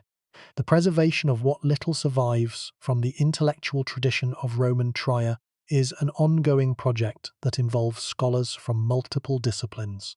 The archaeological investigations that continue to be conducted in the city, the study of the surviving inscriptions and coins, the analysis of the physical remains of the Roman buildings, and the examination of the medieval manuscripts that may preserve copies of texts originally held in the Roman libraries. All of these activities contribute to our understanding of the intellectual life of the imperial capital, even though the manuscripts themselves have been lost. The inscription evidence from Roman Trier is particularly important, because inscriptions are carved in stone and are therefore more durable than the manuscripts that have been destroyed. The Latin inscriptions that have been found in Trier and the surrounding area include dedications, tombstone epitaphs, building inscriptions, and religious texts that provide evidence for the language, the religion, the social structure, and the cultural values of the city's inhabitants. These inscriptions, while they cannot replace the lost manuscripts, provide valuable fragments of evidence that help to reconstruct the intellectual and cultural context in which the manuscripts were produced and used. The Porta Nigra stands in Trier, its sandstone blocks darkened by 2 millennia of exposure to the elements. It is the largest surviving Roman city gate north of the Alps, a monument to the engineering skill and the imperial ambition of the civilization that built it. Tourists photograph it. Scholars study it. The city of Trier has preserved it, recognizing it as a treasure of incomparable historical value, a physical link between the modern city and the ancient one that preceded it.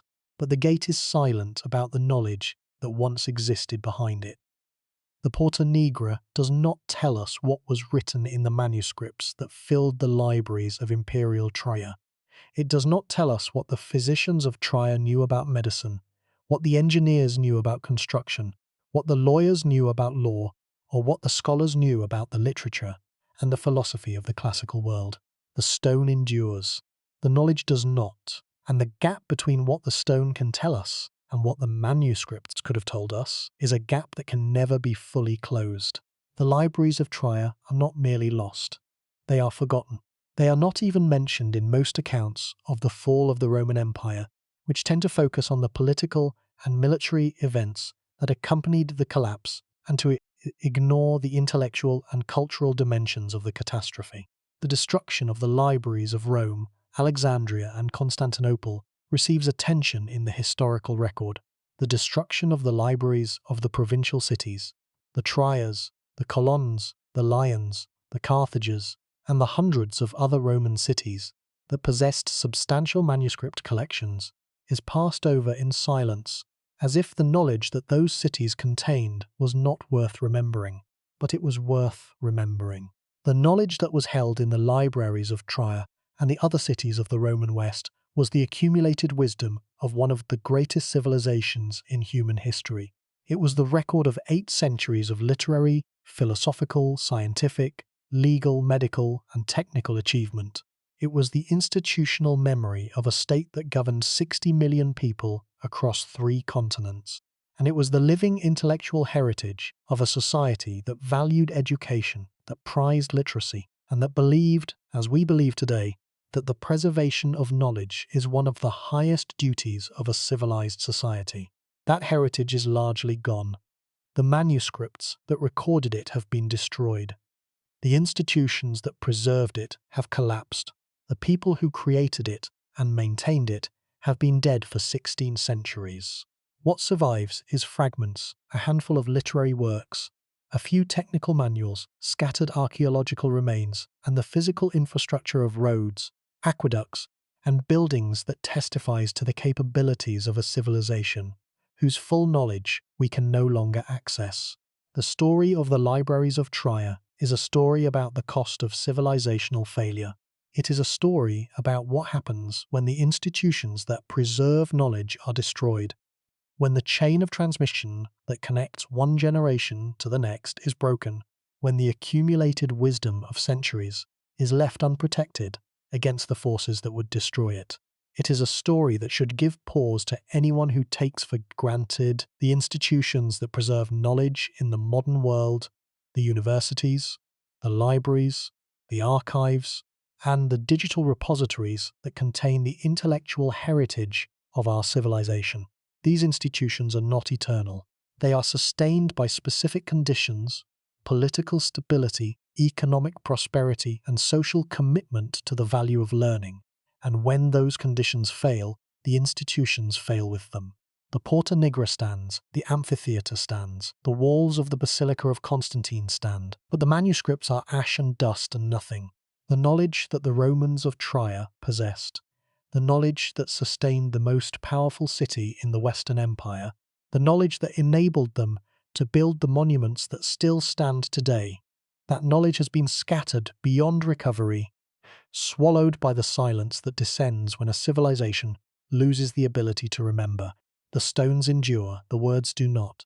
And in the space between the stones and the words, in the gap between what survived and what was lost, lies the full measure of what the fall of Roman Trier cost the world.